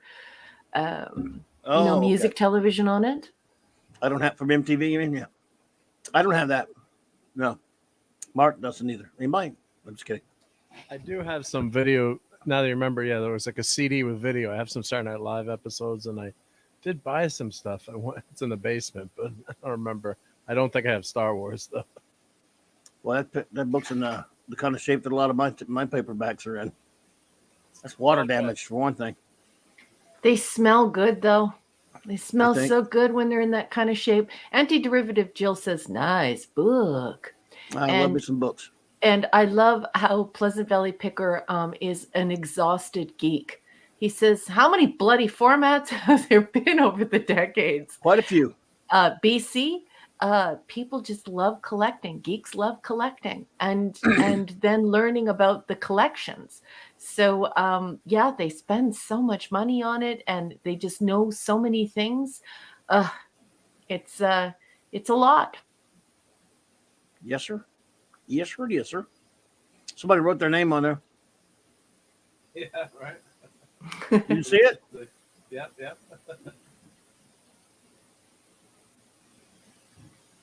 Oh, look at that. That's the first printing, at least. Wow, dude. No, 8th printing. That's the 8th printing. Yeah, it's the 8th printing. Wow. 77. Imagine how many books.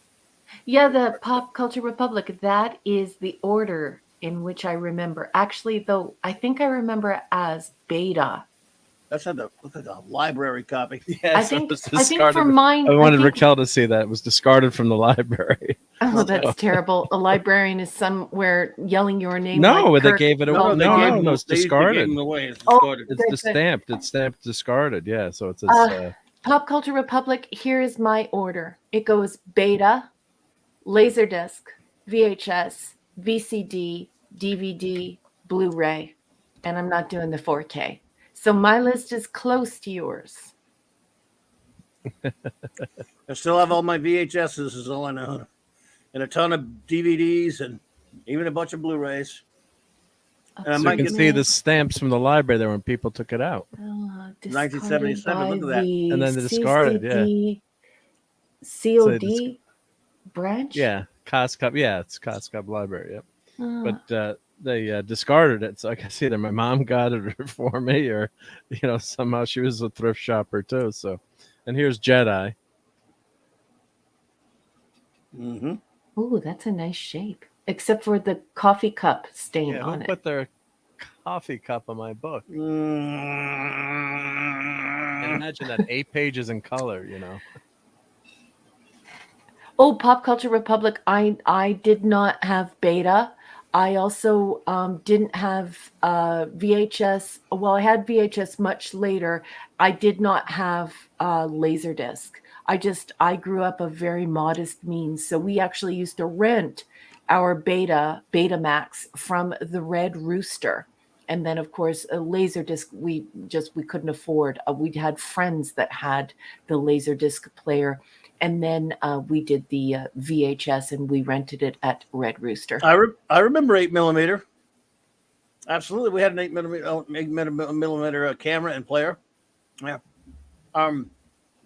Claude loved Betamax. We used to tease him because he was the only one in our circle of friends that had Betamax, and he ended up having to get both that and VHS, and we all had VHS. Uh-oh. Well, but they were really trying to say that Betamax was going to be the it thing. Like they said the same thing about Sega Genesis. So I don't fault Mr. Parrish. And Pleasant Valley Picker says, Raquel, I used to collect a lot. It was actually better. In recent years, though, the chat jumped. In recent years, what does he say here? In recent years, though, I've realized that I have less years ahead than behind and have reduced my collections. Only limited time to enjoy it. Yes, but I do think that your life is incredibly interesting as a picker. Pickers are, they're like uber geeks. I mean, Max is back. Hey, Max. Pickers can be like historians depending upon what their favorite thing is to pick. And I think that I watch all of the Picker series on Netflix. Anytime there's any type of Picker series, I watch it from beginning to end. I think that's a very, very interesting profession. It's a bit like running a museum. Where's the Empire book, dude? I couldn't find my Empire book. My sister stole it. Yep. But here's 3D printed. This is a pen holder, but Luke cut Darth's arm off, so I was 3D printing these. So picture the two arms straight up. The arm broke off. I can't find it. It fell behind the desk. And so it's a pen holder, a Darth Vader pen holder, which is pretty fun to print. Right.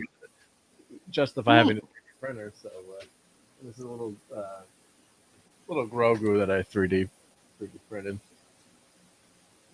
Cute little guy. I know people. Grogu's cute, so yeah, maybe a little too cute. Grogu. I'm just kidding. Everyone likes him. Yeah, I know. He's all right. Mr. Parrish is jumping to his own defense, and he's saying Sony refused to share Betamax. That killed a superior format. I had several dozen Star Trek episodes on Beta. Oh yeah, it was actually better than the VHS. Oh, better format, yeah. Yeah, just didn't win. Cal, I was asking, do you have any Star Wars storybooks, the vinyl records? I did have some of those as a kid, and I'm not sure where they're at right now. As I go through, I'm trying to go through my collection for my channel, and as I find stuff, like I happened to find those Warrior magazines last week in the basement. Yeah, that was a good find. Yep. And you got in trouble from Clobby too. He's like, those better not go back into the basement. You remember when your basement flooded during the hurricane? Dude, oh my God! It was my basement was wearing it. It did almost flood a few times, and thank God you know, I didn't realize I had those there, and I got to get almost all my books out of the basement. Now, if well, anyone that's wants a ward Clobby knows really well because yeah, you know he's in unfortunately, Louisiana where it's 7 million degrees with the humidex. So. Yeah. So if anyone wants some tea, Mandalorian tea tonight, and there's the Gina. This company sells tea. That's I should have bought a few more of the Ginas when I was there in the store. They're tough to get now, but Republic of Tea. Yeah, Pleasant Valley. It'd be great Picker to meet her says, and have her sign that. True, Raquel. Searching for and finding stuff is great fun. Yeah, but the thing is that you say that, but I have like actual respect. It's not just you know, identifying curiosities. It's the fact that the more I watch the picker shows, the more I realize folks like you are making sure that a lot of our history is not forgotten, that it's not put in the garbage.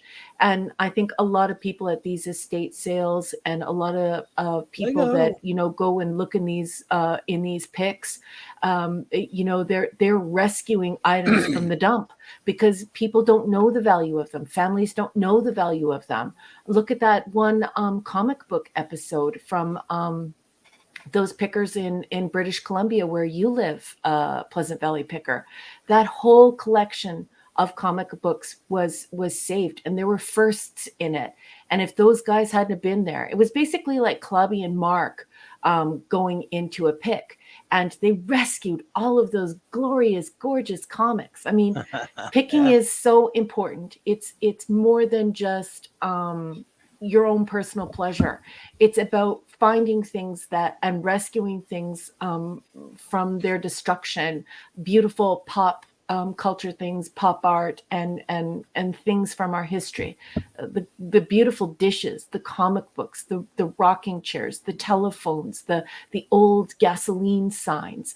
I love the picker shows, and I love what you do. I find it incredibly interesting. Lego time.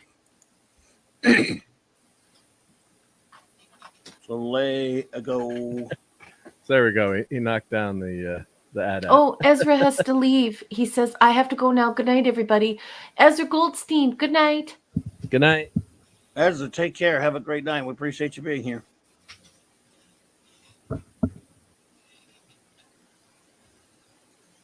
What happened? You got some knocked down? Oh, okay. No, I'm joking. I knocked down. I had the snow speeder knock down the ad. Oh, okay. So I love these little Lego minifigs. They're not that expensive, and you can grab them. Yeah.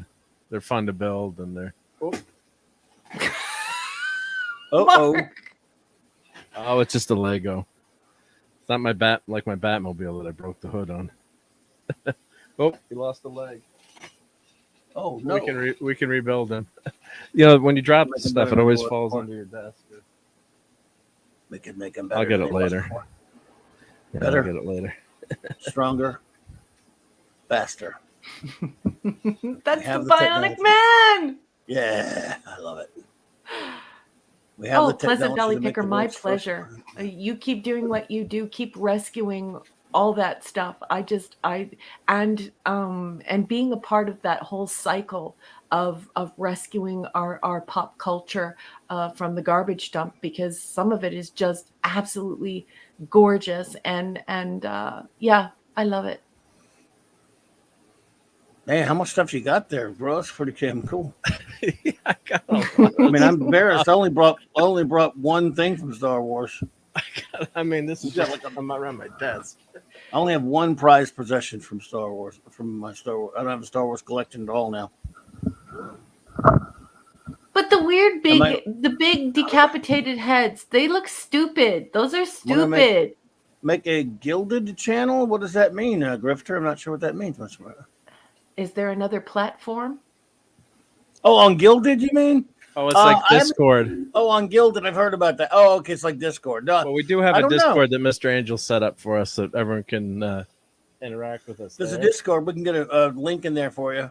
Yeah, we'll put we should add that to the show notes. I got to change the name of that. Maybe we'll call it like the Clubhouse with Mark and Clobby. We can change the name of that. Yeah. Canadian Spider-Man, yes.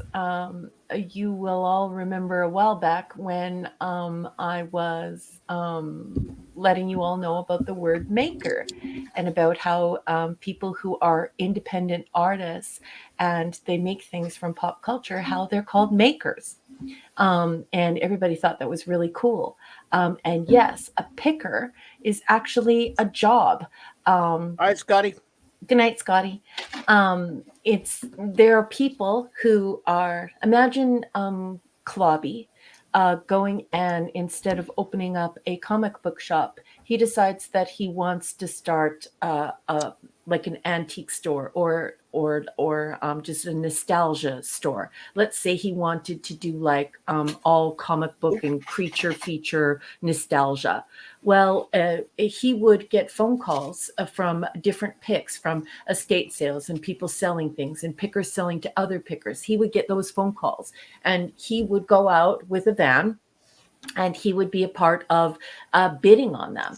And so many times, especially in British Columbia and other places where there are huge barns and so on and so forth, there is a ton of pop culture stuff out there just waiting to be rescued from the landfill. So these pickers, they go out and they assess value and they rescue these things. There are a couple of pickers who work here in Canada, well, more than a couple, but just from the special that I watched, I'll just relay that, where they're actually rescuing pop art people who created dishes in the 1970s. And they've been packaging them up and selling them to collectors in Japan. So a maker is an independent person who develops pop art for everyone. Could be a glass maker, could be somebody like Andy Masterson who makes figures, and a picker is a bit like somebody who's a museum curator and a collector, but they keep the cycle of pop culture artifacts going. They keep the ecosystem going and they rescue these beautiful artifacts from people who aren't aware of what they are or their value. So those Lego figures are just showing. Those are the very first Lego Star Wars minifigs. So there's a set that's out.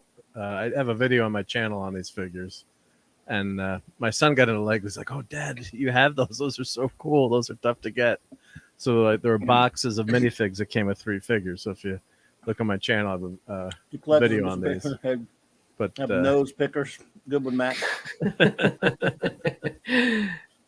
Yeah, so these were fun figures to collect. Good night, Chris Persia. Thanks for being here, buddy. Chris. Chris is leaving. Mwah, mwah, mwah. Good night, honey.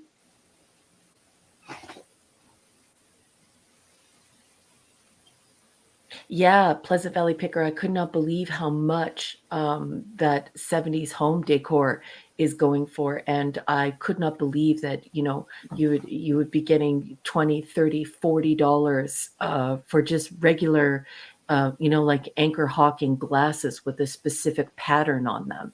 And yes, Max Redstone, it's not that kind of a pick. I want you to use your imagination. I want you to imagine going to someone's barn and that person has stuffed it with memorabilia, with valuable things, dishes, T-shirts, comic books, glassware, even stuff like really old jeans. And unfortunately, that person passes away, and their family comes and says, "Okay, well, we have to get rid of this stuff."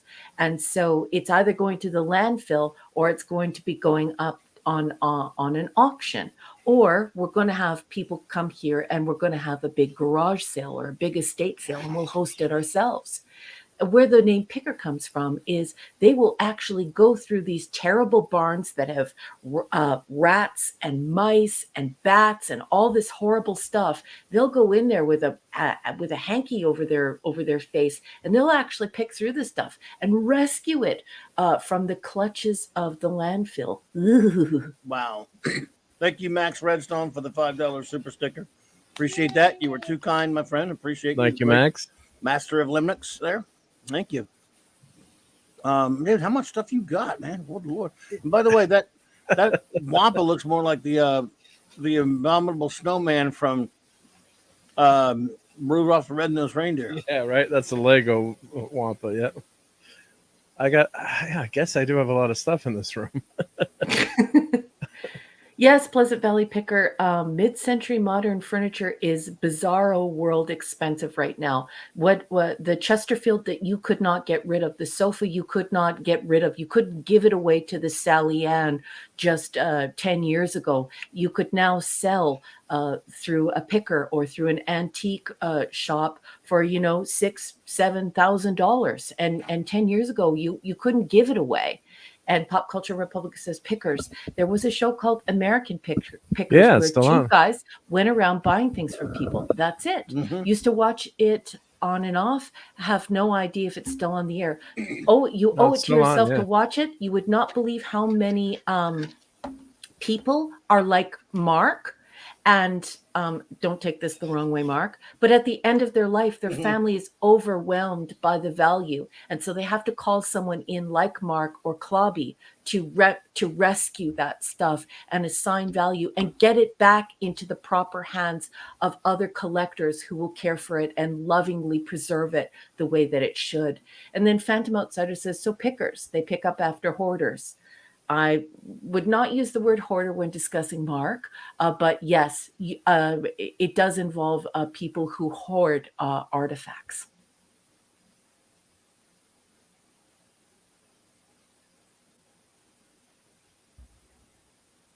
Where did everyone go? No, I thought you were here. Yeah, Mark must be busy. Mark must have. Did Mark run out of toys? I got some more stuff. This is just stuff like in my living room. So, no wonder the missus sometimes says you've got too much stuff. So here's Matt at the Scout. Oh, that's neat. Got some battle damage. Yeah, and then you can control them with like that. So that's hopefully no one's getting bored with all this stuff. But here, and the missus actually got me these figures at a tag sale, and then they're missing some pieces, so I had to go to Bricklink and order all the pieces. So they're kind of cool. They're like Lego. Is that a cod piece? Yes, that's an actual Jethro Tull cod piece. Yep. No, that's not what I mean. Mr. Parrish, avert your eyes. Okay. And then it could not be. Did that X-wing have a extended upper engines? Was that the Lego X-wing? I can't remember which. Or maybe the little model. So here's the Snow Trooper. Wow. From Haas. Lego. No, I mean, it's just when you talk about those pickers and stuff, and people like buying stuff after someone's gone or something, it just made me think of Edgar Church. But that's a story from another night. We'll tell the Edgar Church story again one night. Phantom Outsider says, Raquel, I was just joking. I'm a guy with over 250 short boxes of comics, laughing out loud. Yes. And that's incredibly important. But yeah, I don't think a lot of people realize the value of pickers in our culture today, because like I said earlier, it can be quite distressing if there is someone like you, Phantom Outsider, and there is someone like Mark, and there is someone like Clobby, and their family is not aware. So, they're these beautiful artifacts that should remain in the ecosystem of our culture, in the ecosystem of collecting and memorabilia. They can easily be thrown in the garbage, and it happens all the time. And so these pickers go in and they have a knowledge of what things are worth and what people want and what people want to collect. And they make sure it does not get tossed out with the garbage. And, it's you have to really know what you're doing. I would be overwhelmed to be in a position like that. But, if I had the knowledge of the memorabilia like Clobby has, I would be more confident. When I first met Clobby almost 2 years ago, we were talking and Minimus was there. Mr. Parrish was there. And another person, I can't recall the person's name at this time. But I was saying how much I would love to go to Louisiana and go through the stores with Claude and with Clobby and this other person. I forget who it was. Zachariah. I just want to see the beautiful things from that country, things that have been rescued, gorgeous, wonderful things, right? Thank you so much, Grifter, for reporting that. Yeah, Pop Culture Republic, it is a determined bot. But yeah, very, very interesting. I want to see Clobby talk about things and show me the different stores and stuff like that. It's a whole world, and it's a ton of fun. I love that. That's nice.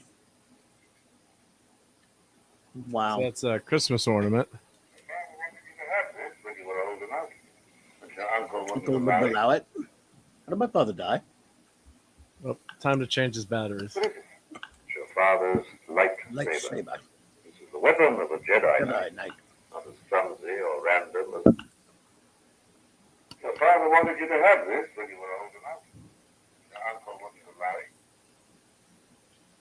it. That better change his We're only about... And we're only a couple hours away from Kenobi dropping. Oh, that's right. Who's going to watch Kenobi in 2 hours? Oh, is it? Oh, it's tonight, or was it?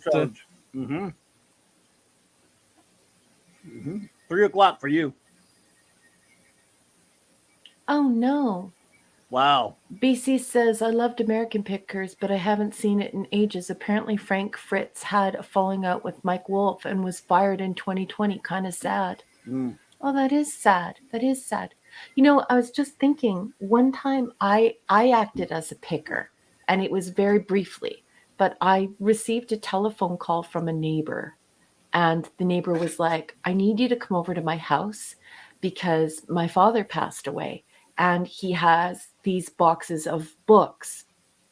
And he obviously, this neighbor knows what I do for a living and so on and so forth. And he was like, I want you to come over and tell me which books I should keep. And so I went over, and sure enough, I had found some books that I told him, like, you have to go to the Wee Book Inn and let them know about this book. They will buy it from you, and they will find people who will care for this book. They'll rehab this book. They'll take care of this book. So I did manage to do it one time in a very nerdy fashion, although like you all know, I do not profess to be a geek, and certainly not a grand poobah geek like Mark, who can tell you the value of everything, and Clobby, who knows exactly what things are worth and what they're not worth. So, but it's very interesting. At least now I know what a picker is, thanks to you.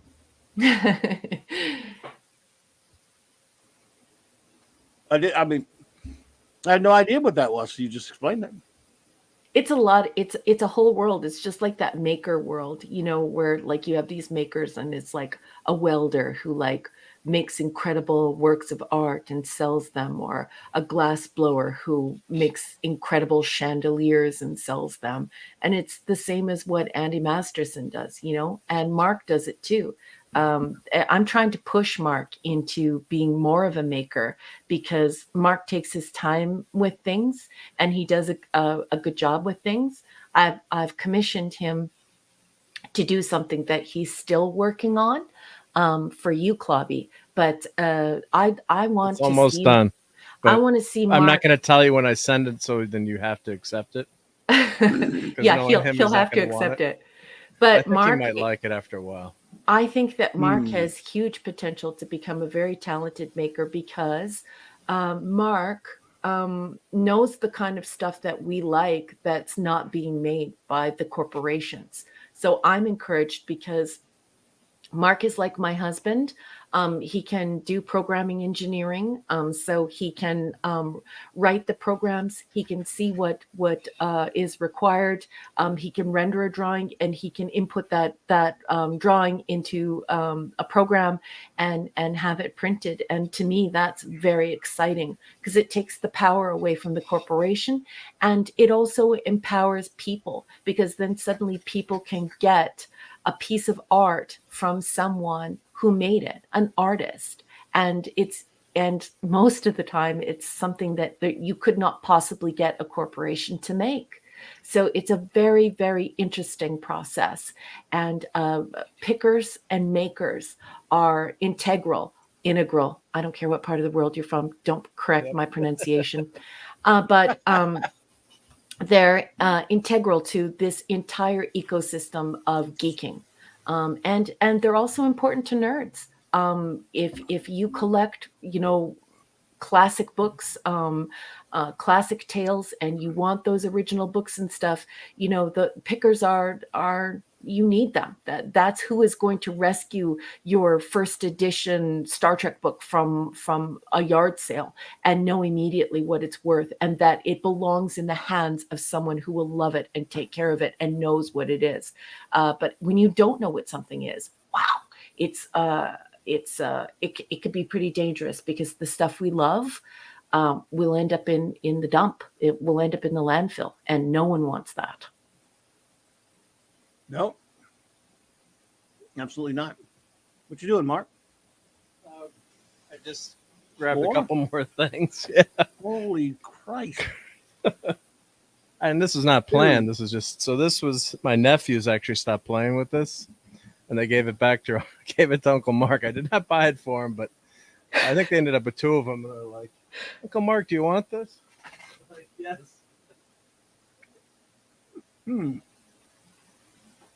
An oddly shaped falcon. I have one of those big ass falcons. I just don't have a picture to show of it that I know of. So this opens up somehow.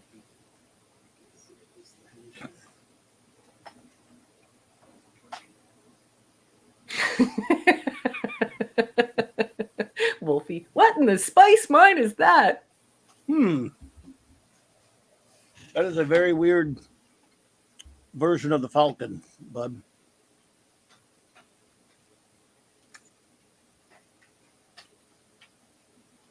Yeah, Strange right? Indeed.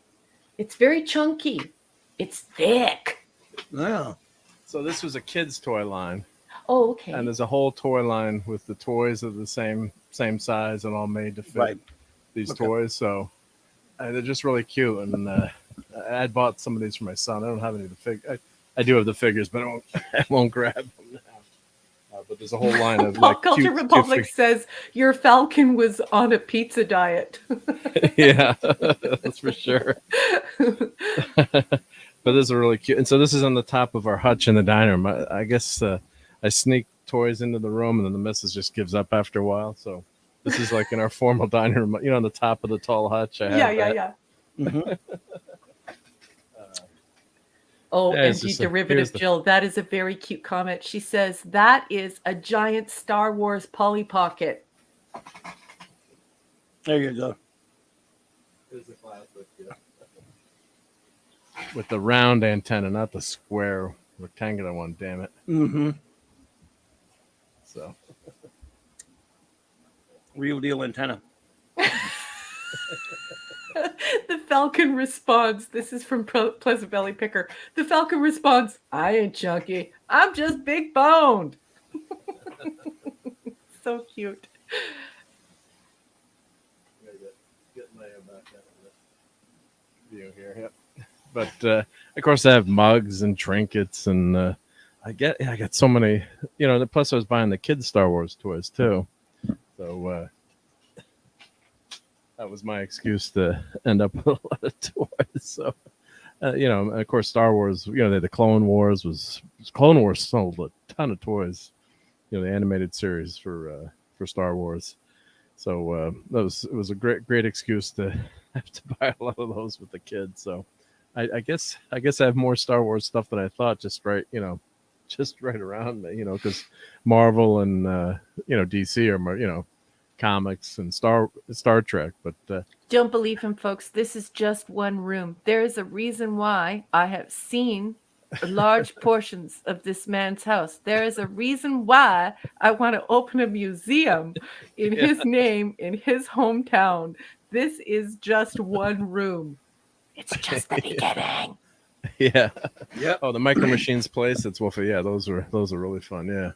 the Polly Pocket, for Star Wars, and there's just a lot of great kid stuff, and that was the genius of Lucas too, because he I can't remember the exact details, but I know in order to get the film made, he gave up some money to get the toy rights. He said, "I'll trade the toy rights," and all the executives probably, "Whoa, what a moron!" Could you imagine the guy signed away, some money for the toy rights? What a idiot that guy is. And they made more money on the toys than the movies. So it's Neat. Yep. And the toys are brilliant too, because they fit in the figures. That was in the vehicles. At first we were like, oh, we didn't like that small size, but that was a brilliant design. So as a kid, I always wanted the big Millennium Falcon. And I had never the big ass one. You had the big ass one. One. So you had one. Yeah. Power of the Force one, yes. That was gigantic. the ultimate toy when that came out, and I kept asking for it. And every year Santa was out of stock, or I think maybe the toy was too much money. I don't know. And like one kid had it, like, I hate you. You got this toy.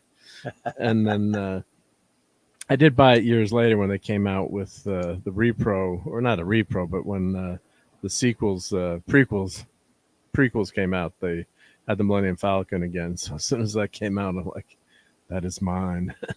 So, but that was one of like the holy grail toys as a kid. I don't have any of the spaceships left, I wish I did, but that's part of the fun and lore of Star Wars, because all these toys were just so fantastic to play with. So once the movie was over, if you're an 8-year-old kid, then you go play with the toys for hours and hours. You make up your own adventures, and you weren't sitting in front of a computer, which I love to do too, but you're using your imagination and playing with these toys, and played hours and hours and had your own adventures. So that's the other great thing about Star Wars.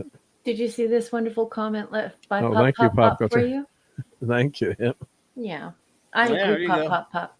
I have nowhere near what you have. Of course, I don't have them all organized to take pictures of them right now anyway, so. But I have that big Falcon you're talking about from the Power of the Force line from the 90s, the slave one. I know they're saying it's not the slave one anymore. Bullshit. That's the name of the ship. Yeah. And a big X-wing, and a bunch of other. I have I have a really big Dooku and Obi-Wan from like the 12 inches, the gigantic ones with the cloth outfit. Yep.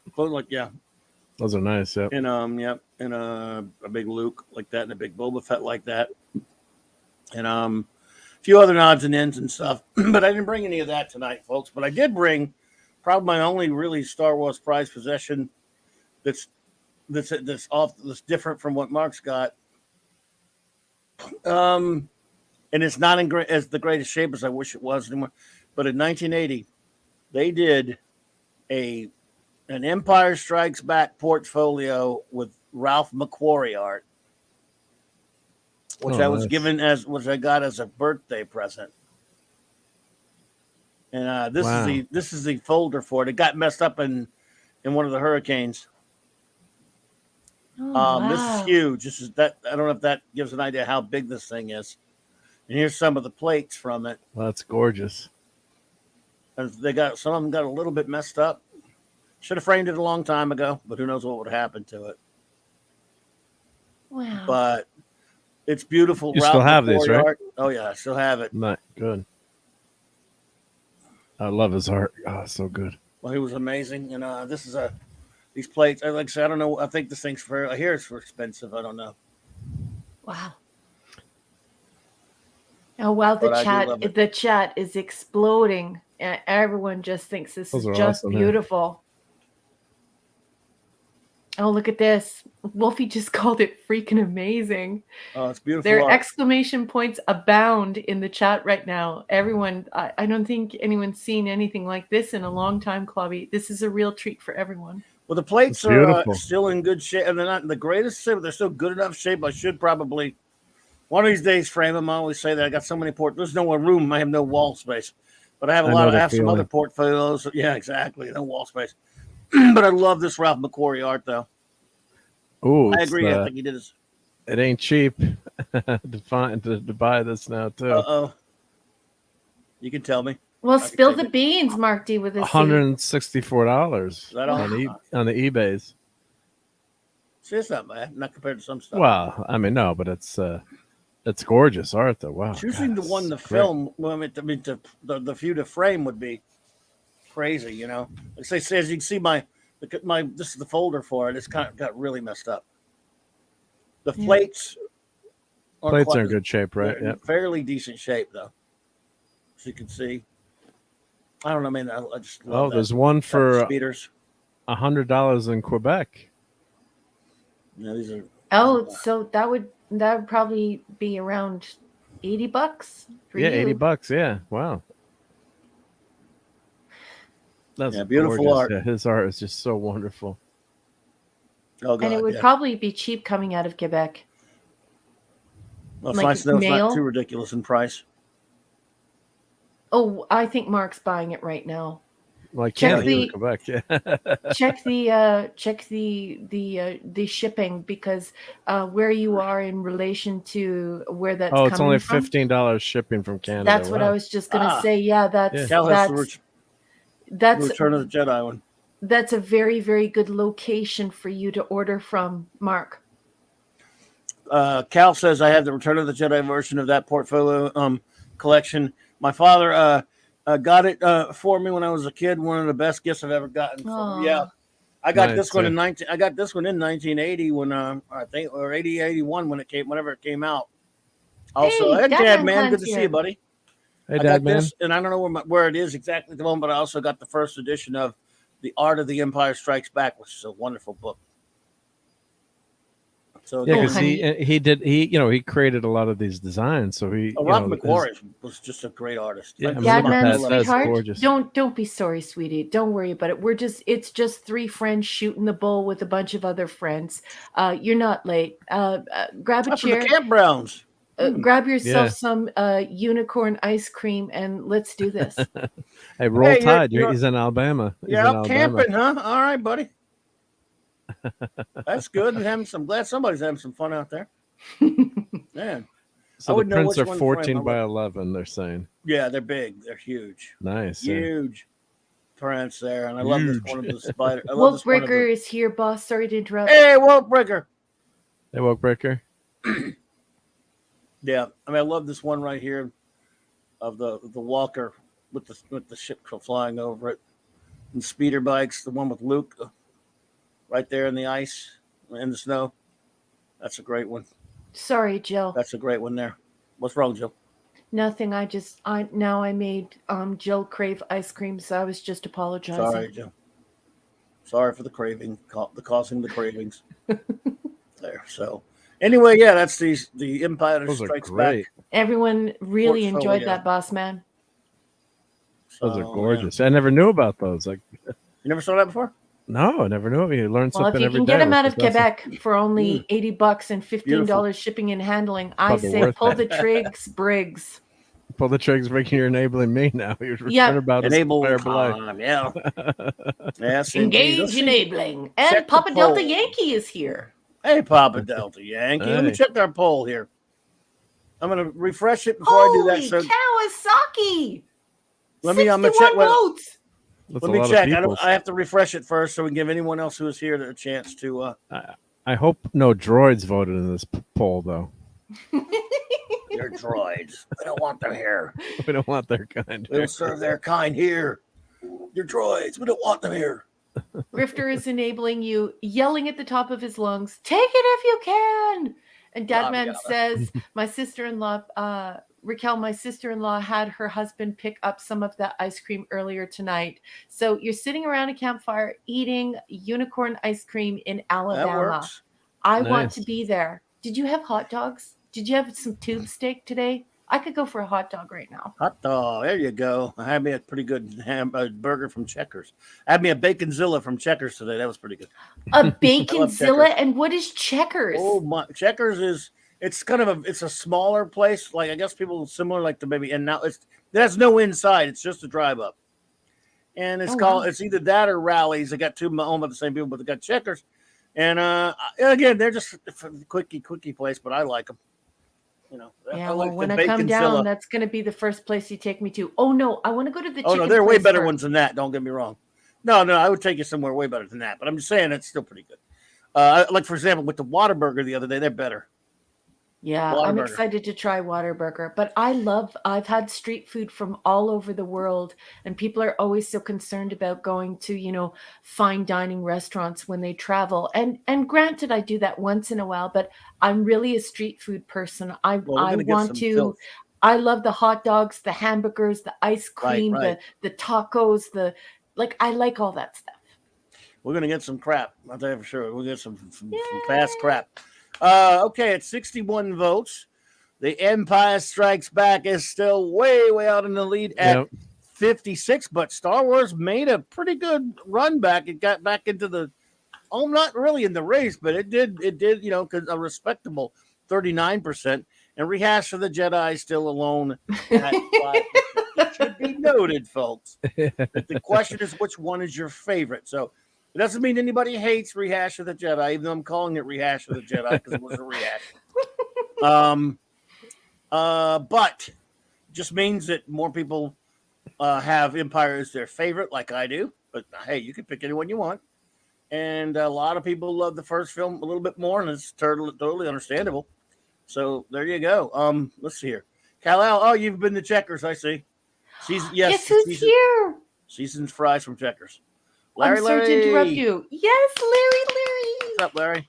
Hey, sweetheart. Someone so cool he had to name himself twice. That's right. Name. That's a cool name. One Larry will not do. It's Larry. Papa Delta Yankee, you got to vote your heart. The question was favorite, so that's. I hear you. Objectively, you know, I'm not. You know, I've never been that big on people saying the movie is objectively bad or objectively good. So much as if you love it, you love it. If you don't, you don't. But hey, that's just me. It's true. It's all about emotions when it comes to movies. That's what they're not for Vulcans. Vulcans can't watch movies. And if I can imagine, like if that in Real Trek, for example, but Kirk never. He would never try to drag Spock to movie night, but Trip did drag T'Pol to movie night, and T'Pol actually liked it. She's willing to admit it. She did. But she did talk about how illogical things were in the movie and stuff. Yes. So imagine how annoying it is to hang out with a Vulcan. Oh my God. And when after you watch a movie and they start picking it apart. Yeah, I remember that. This was illogical and that was illogical. You have to have a conversation with my husband about what it's like to watch films with me. With a Vulcan, then. You're a Vulcan. So yeah. But the whole point is you go to Paul, it's a movie. It's, you know, you're not supposed to believe it. I know. And yet she wanted to watch more Westerns. Yes. So. She is so underrated in that series too. And unfortunately, I think because, you know, originally when she, you know, was cast, she was, you know, a model. And I remember friends sending me pictures like, oh, I'm even going to watch Star Trek now. Look how, you know, sexy T'Pol is Jolene Blaylock. And it was kind of a joke, but she actually gave a great performance too. And they didn't, you know, have other than the stupid decon gel scenes, which they didn't, and the guys were, you know, showing off. They were in great shape too. So went both ways. But you know, other than that, they didn't really overly sexualize her character, which was good, I thought too. So they, you know, and she was a great actress on that, I thought. So it's too bad she dropped out of acting. The problem is that a lot of people in popular culture don't think that pretty girls like Star Trek, and they don't think that pretty girls like science fiction, and that's not true. Well, no, it's not true. We love that. I love it when the ladies like comics or Star Trek and stuff like that. You know. Let's see. Yes. Kal says it is so true. As a discerning consumer of content, Empire is my favorite Star Wars movie, but Return of the Jedi is the one I have the most nostalgia for. So you got to pick. Yeah, favorite is a favorite. You know. Yeah. It's like when we picked. I think it was when we did. I always made the distinction when Flash and I would do certain lists, like top lists of. You know, I would always say our favorite. These are our favorite movies or our favorite episode. This, that, and the other. Just the ones we love the most. And yeah. So, like, which one would you put on if you had the chance to watch it right now? It worked the other way too. Yeah. Well, if you had the 3 DVDs in front of you, which one would you put on right now? Yeah, exactly. But it also worked the other way. Like when we did bad movies, we didn't do bad movies. People say we did a most hated movies list, and I made the distinction because everyone's going to go, if you do a movie, the top 25 movies or worst 25 movies that you think are the worst, that means you're talking about low-hanging fruit like Plan 9 from Outer Space or all this other. We did it. No, the category was special. It was movies we hate. In other words, we hate them. And we had a lot of fun doing our hate list of movies. And we got in some trouble with some of the ones he picks because I don't think Aliens, right? Didn't he pick Aliens? There was almost nothing on my list that was a popular movie, even though they're big movies, but not that were people like were really beloved. But he had like a couple of beloved movies, like Aliens. Aliens, yeah. I was like, what? What you talking about, Willis? What you talking about, Willis? Yeah. Now, Dad Ben says, the original always mean the most to me. Only movie I ever saw in the theater with grandparents and parents together. Wow. Plus, Granddad was R2-D2 and Grandpa was C-3PO. In real life, they acted like to each other. That's cute. I made the big mistake. We were on a vacation back when Empire was out and already seen it a few times. And my mom and dad, they hate everything to do with science fiction of any kind or science fantasy of any, you name it. If it takes place in space, they don't want to watch it. But they said, well, we kept going. We've been going to see the film a lot. So they were going to go see it. I was even like, I don't think you're going to see this. But no, we'll go watch it. All right. But I'm just saying, because I didn't want to hear their crap about it. Well, sure enough, went to see it and they hated it. Like, and they gave us all. I was 16 years old. I got pretty pissed off at them, to be honest with you. So what are you going to do? They're annoying. They're parents. They're parents. I did forget to show one. I showed this on the show, but I got another one in the background. Well, I got to show. You showed this last night, yeah, but showed it last night, but anyone but we got to give some context to that. That looks so we were talking about all the Star Wars comics. This is the comic that's based on. It was an old comic right after the Star Wars adaptation of the movie in 1977.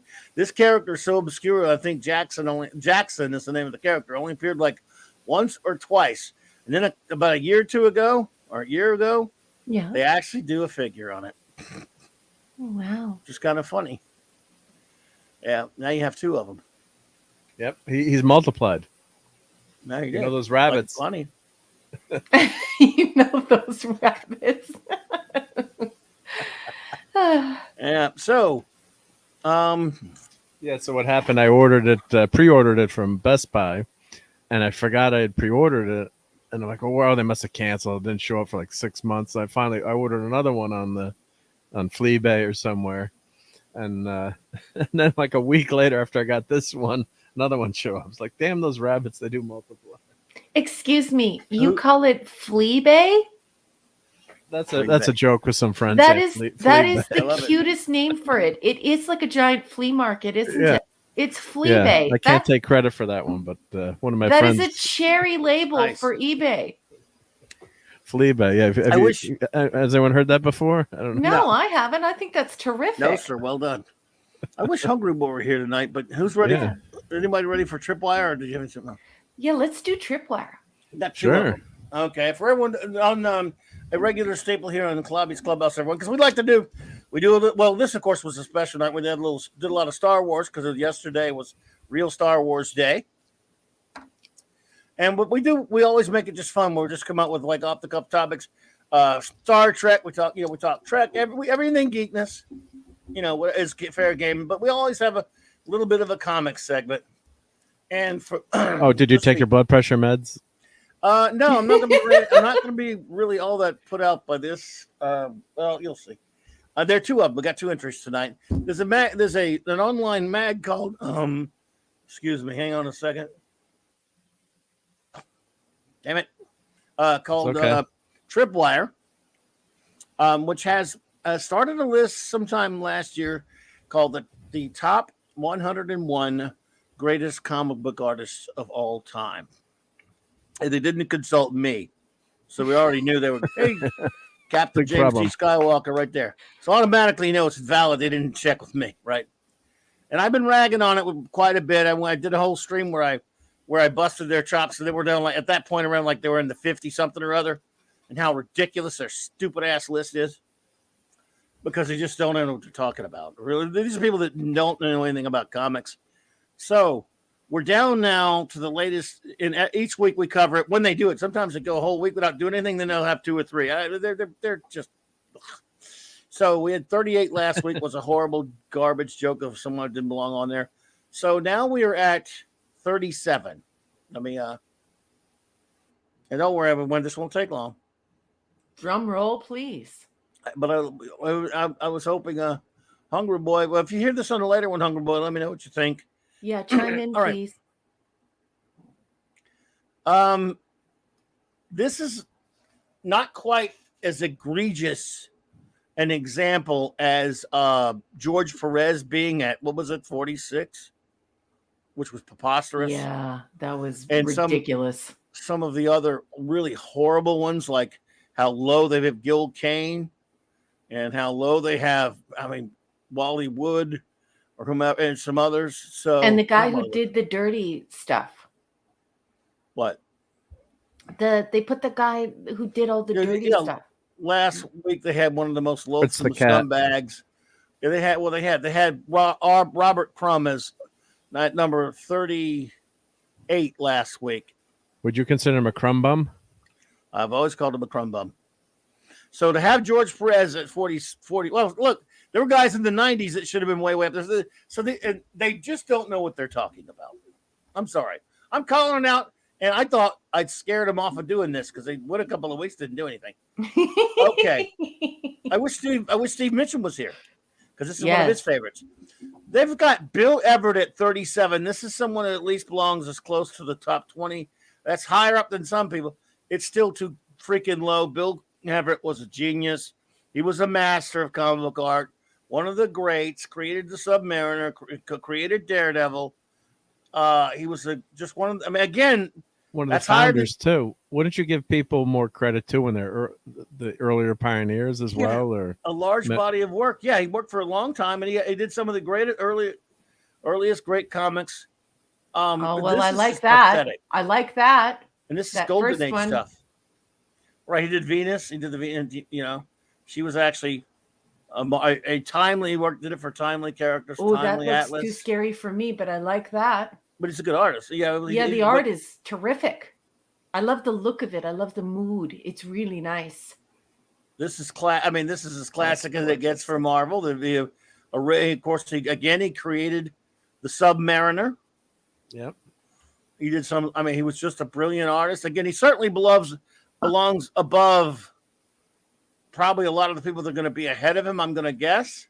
Yeah. I would definitely have him as one of the top 20. Let's see here. Bossman, sure, Dadman has to jet. He says, I'm going to say goodnight. Hi, buddy. It's been a long day. Soaked driving and making camp, and then took a 20-mile adventure to nowhere with the brothers-in-law, and the GPS lied to us. Take care, friends. Everyone, please say goodnight to the Dadman. Hi, buddy. And don't eat ice cream before you go to bed. Take care, man. Oh, go back. Oh, I love this. Oh, this is beautiful. Oh my gosh. That's nice. And he that's really nice. These morons probably won't even have some of his best stuff. They also don't know how to pick good examples of artists' work because they're chuckleheads. I love it when you call people chuckleheads. I'll do it more often. Yes, please. I love the Submariner. He's such a great classic character. Now they're changing his origin. Now they're ruining him. There's Subby. He's no longer from Atlantis, but that's a story for another day. Okay. All right, you guys. You're such dumbasses. You picked the cover of a Hulk that Bill Everett didn't even draw. You're idiots. Who drew that cover? Trimpy. Busted! That was Trimpy, right? It looks like Trimpy. Yeah, also, he didn't do these Strange Tales covers. They're Dan Atkins. You are a freaking idiot. Busted! You guys are stupid. You're busted. Plus, you can check that so easily too. You just go into the by Clobby. You got busted by Mike Clobby Alonso. Busted. This is some of his later work, and he was even, I mean, more refined at this point. I love this cover right here. That's great, yeah. I mean, good God, people. Yeah, see, they just found stuff that he had interior work in, and they just used the cover. They didn't find the work. No, but they don't know. They think he did the cover too. So that's the problem. Well, people don't do the proper research anymore. That's it. I saw that from Blackadder. Everyone's got the Googles now, right? So they don't do proper research. They just Googled it. Yeah, you're right about that. Absolute tool sheds. What's the website that tells you who did all the covers and the art? What's the name of that? Well, there are a lot of different. When you go to the database, right? My favorite is the Grand Comics database. Yeah, but even Google can do it. Not just because my name's in it either. But even Google can do it. You can archive. Right, you can Google it and find his art. Yeah. All you have to do is upload the image, and they'll tell you when it was first posted, by whom, who did it. You can go to Mike's amazing blog actually, and just put the artist's name. It'll have all that stuff too. Yeah. I mean, it's not always perfectly accurate, but it's good. No, comic book database has it, but you have to pay for that. But there's a the Marvel database, stuff, the DC database. Yeah. But you can just go to the Grand Comics database. It's free. Yeah, free stuff. Yep. So that's what one of us. I mean, he has so much great art, and these idiots don't. Oh my God, what the hell? Holy shite! What issue of was Hulk that they use here? Oh my God. Yes, Captain James T. Skywalker 85. What's that? That's Trimpy, right? I think that's probably Trippy or Severance. I'll tell you in a couple. It's not. It's not Everett. Gentlemen, I would just like to interrupt to say that Captain James T. Skywalker is reminding everyone that they should duck, go it. But I will go one step further. If you're not at least duck, going it, you can take it even further and be even more discreet and have more power over your information. You can Brave it. So go ahead and use Brave as a search engine as well. That is what I am endorsing now. So I was endorsing DuckDuckGo. I am now endorsing Brave. Go ahead and use Brave as your search engine. Puts you in control of your own information. By the way, that's a Bill Everett cover on the Hulk one, but on those other ones it's not. But anyway. Yeah, the Hulk is Bill Everett. Yeah, I was just gonna say, I just checked. But he didn't do what? Yeah, but he didn't do the. What the hell with it? These people don't. They can't even pick good examples. Why would you pick a Hulk cover? Where's no Daredevil mention at all? How stupid do you have to be to talk about Bill Everett and not have a picture from it? Did they mention Daredevil? I don't know. I'm not going to read their stupid article. They'll probably mention it. They got to read this crap. They don't have one picture from Daredevil. Not one. Idiots. Tripwire is stupid.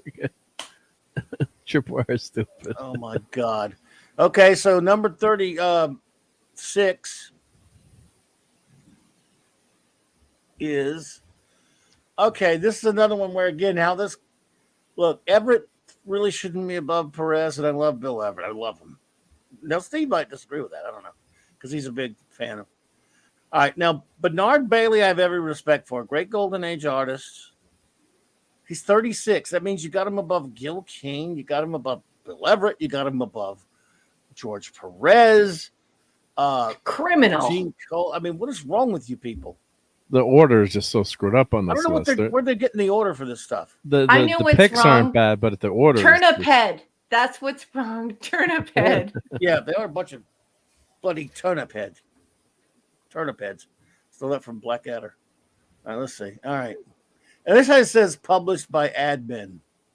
Yeah, because you don't want to call out the jerk off who did this. You cowards. Okay. I have every. So where would you say should be on the list? I mean, way below a lot of the ones I just named. Certainly. I mean, I've around the 90s, 80s. Co-created a Spectre. This is a very crude art style, to be honest. Wow. Oh my goodness. This person is not better than George Perez. What is happening? He co-created him with Jerry Siegel, and I love the Spectre. Wow. But no, Bernard Bailey, I think he did he also Slam Bradley or something like that. I mean, I have every respect for Golden Age artists. It was very crude art. 1940, yeah. Think of the time, so yeah. More fun comics. Okay, he was getting a little bit better up in here. I like this cover. He does some pretty great covers. I love his covers for the More Fun Comics with the Spectre. I mean, it's really good stuff. It's you're telling me that this is, better than George Perez? No. Higher up than George Perez? Higher up than Gil Kane? No, definitely not higher than Kane. Insane. I mean, he's one of the founders of the industry, probably. I mean, in terms of the, going way back. No, I'm saying like these old artists are in terms of, you got to respect their legacy and their creations and styles. I want this comic right now. This one. That's cool. Yeah.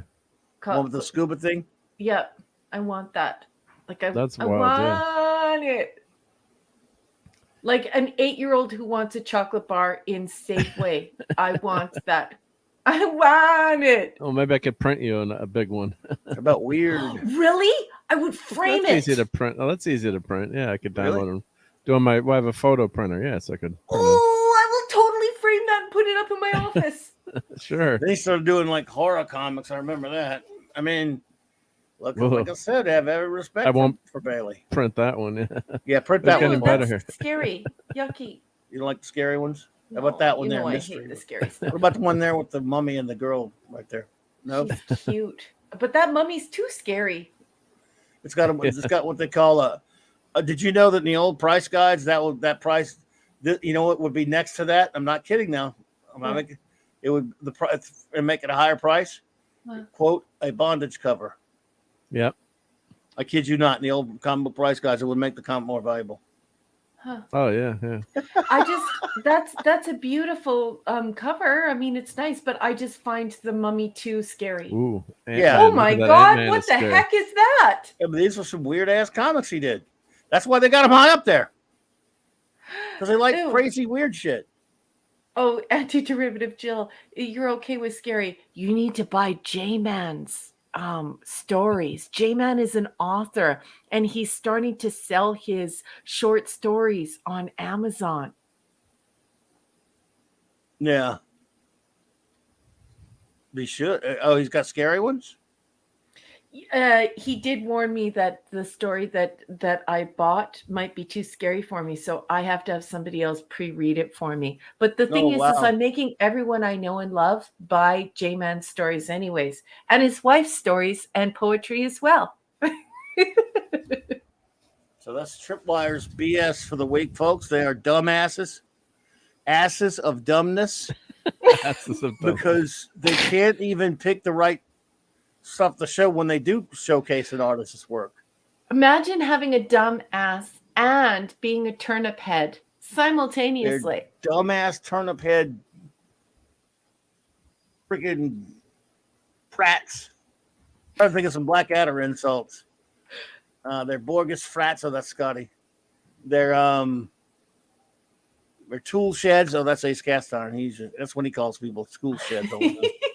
I love Ace Cast Iron. But yes, the other night when we were yelling, when I started yelling at that freaking that stupid on my video, that I made of that list. Mm-hmm. I mean, he yelled, "You booger eater!" That's what he called him. What the hell? Like, just popped out of there because he's trying to behave himself. So it's like I might dry heave. Oh, what? Just the visual on that. Don't say it again. Don't say that. Is it that bad? Gross. Well, he was trying to, not say something worse. Yes. That's the whole point. Wow. Sick. Is it that bad? Funny, but sick. I would never thought that would be that bad a one, to be honest. Oh, shite. But yeah, I wish I had. Well, got anything else, anybody? I mean, should we let our friends? I know. Did I show enough Star Wars stuff, or should I? I don't know. You got more? I'm not showing anything more, but of course I do have more. I mean, you know. Go eat even Count Floyd would find cover scary. Yes, Count Floyd go, oh yes. I love Count Floyd. I looked up that. I'm gonna put it up on the marquee. I looked up that Weird Tales for you, the Weird Tales of the Future. Yeah. And we're gonna have to settle with a reprint of the cover because the book is going for about $6,500 right now. So, what? Yeah. It's a Golden Age comic. Yeah, all the Golden Age comics have gone bonkers in price. So, yeah, it's number 1 of that series is 8,000. Number 2 is 12,000. Just everything is just anything old is just going way up in value lately. Wow. Well, yep, so I can appreciate why. I'm a gold key person. I absolutely love the gold keys. I think they're just they're glorious. The older the comics are, you know, Hungry Boy pointed this out. It's like the older the comic books are, the more I love them. I love the style. I love, like, I find them evocative. Yep. Oh yeah. Well, I mean, I could look at old comic excuse me, old comic covers all day. Yeah. I never get tired of it. I mean, I just love it. Unicorn ice cream? No, Captain James T. Skywalker. I am actually going to have a bowl of something called, and this would upset Strunk and White, but I'm going to have a bowl of something called very, very, very vanilla bean. And it has real Madagascar vanilla bean seeds in it, and it's delicious. Vanilla bean, huh? Whoa. Wow. Yeah, so Larry, that's a Wampa, the furry guy. Need to be enlarged again. Hang on a second. I think you can see it. Yeah, that's all right. It's the other Wampa that's really weird. It looks like directly out of this Rudolph the Red-Nosed Reindeer.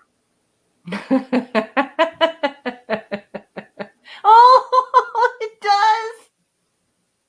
It really does. It does. It does. In fact, I think that is from that line. That's not a Star Wars. It's Star Wars with the horns. I'm telling you, man, that's not it. So funny. Well, all right, here, give me. I know I've got a lot of. I'll be right. Where's my? Do I have him? Oh no, he's packed away for Christmas. But I do have a bunch of. You know, it's what was his name from Rudolph? What did they call that? I'm trying to think of it. Bumble. Bumble, yeah, Bumble, yeah. So thank you, yeah, okay. Bumble, yeah. I have a huge. I have like multiple Bumbles. So I have a 12-inch Bumble and a 6-inch Bumble and a 4-inch Bumble. I got a lot of Bumbles. Now the whole chat's exploding. Bumble. Bumble, the Bumble. Abominable Snowman Bumble. Yeah, what a great character. Yeah, it was so fun. Yeah. So yeah, so that's bloody smegheads. Furry guy. You're all a bunch of smegheads. Not you all. I was thinking of other different things to call it, but that's from Red Dwarf. They call each other smegheads all the time. Yeah, so Larry saying, yeah, that was a critter that walked through the Echo Base deleted scene. Yeah, they had finally got to see that. Yeah, with all, and I'm glad they cut that scene because they weren't so. It was good. Really stupid. It was stupid. They ruined the Wampa with that crap. The special edition really ruined the Wampa. Man, back in 1997, they came out with the special editions, and they brought them to the theaters for each month. Like over the course of 3 months, they had all 3 films. And of course, I remember bringing my kids to see them because I said, "Wow, I was so excited." Mike, I didn't know what he was going to do to him, what Lucas was going to do to him. So I could bring my kids, who were, let's see, my daughter was about 10, so my son was 8. I get to bring my young kids to see Star Wars on the big screen, and we were all so excited. They had cool toy tie-ins out there with McDonald's and all this other stuff. Man, it was just fantastic. Still have some of that stuff, the toys and stuff. So we go to see Star Wars, and I'm like, you know what? It's still Star Wars, but they had it. I didn't mind the stuff they added too much. Later, it kind of bugs me. But it's all these little creatures everywhere and Mos Eisley, which doesn't really need to be. Yeah, the Jabba scene was kind of fun to see. It didn't look that good, but it was fine. It didn't really bother me that much. So we go see Empire the next month, and This is Empire. Leave freaking Empire alone, you turnip head, Lucas. You chowderhead, you butthead, you bloody smeghead. But no. First violation, the stupid Wampa scene where he actually put like, didn't he like just, he added like a whole extra scene. Well, they added something. They added something to it. I'm trying to. It's been a while since I rewatched. To know the difference. But this whole scene where it's sitting there eating something, we never see that in the movie. I don't need that crap. But but still, I'm fine, right? Until we get to Dagobah. And this is it means nothing to anyone unless they're a fanatic and they're not about this movie. I get it. Because he really didn't fiddle with it as much as he did the other two. But until later, now he went back. Oh God, what he did to it later. But anyway, he hadn't done this yet, right? So he goes to Dagobah and he gets out, and as we all know in the real version, when R2 gets swallowed by the swamp monster thingy and then spit out, Luke says to him when he says, "You okay? Anything broken?" And he says, "You're lucky you don't taste very good." Simple. It probably means nothing to anybody else. But that line wasn't there. He said something, changed the line to something else. And because I've seen it at that point, I'd already seen the movie 100 million times. I'm like, wait a minute. He's supposed to say, you're lucky you don't taste very good. What did he say in the new version? I'm trying to remember. He said something that wasn't that. It was, and he changed it. And Michael and I were talking about that recently. We were talking about the last time. He's always got to tinker with ridiculous stuff. I'm like, why did you take this line out? I know it means nothing to anybody else. But God, I can't remember what I don't care what he changed it to. You should need to change it. And he did not fiddle with Empire as much, although on Bespin, all that stupid, some of the Windows stuff, I don't care about that.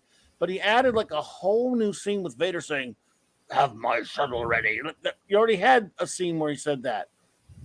Like you doubled it just so you could have another dumb scene with Vader walking.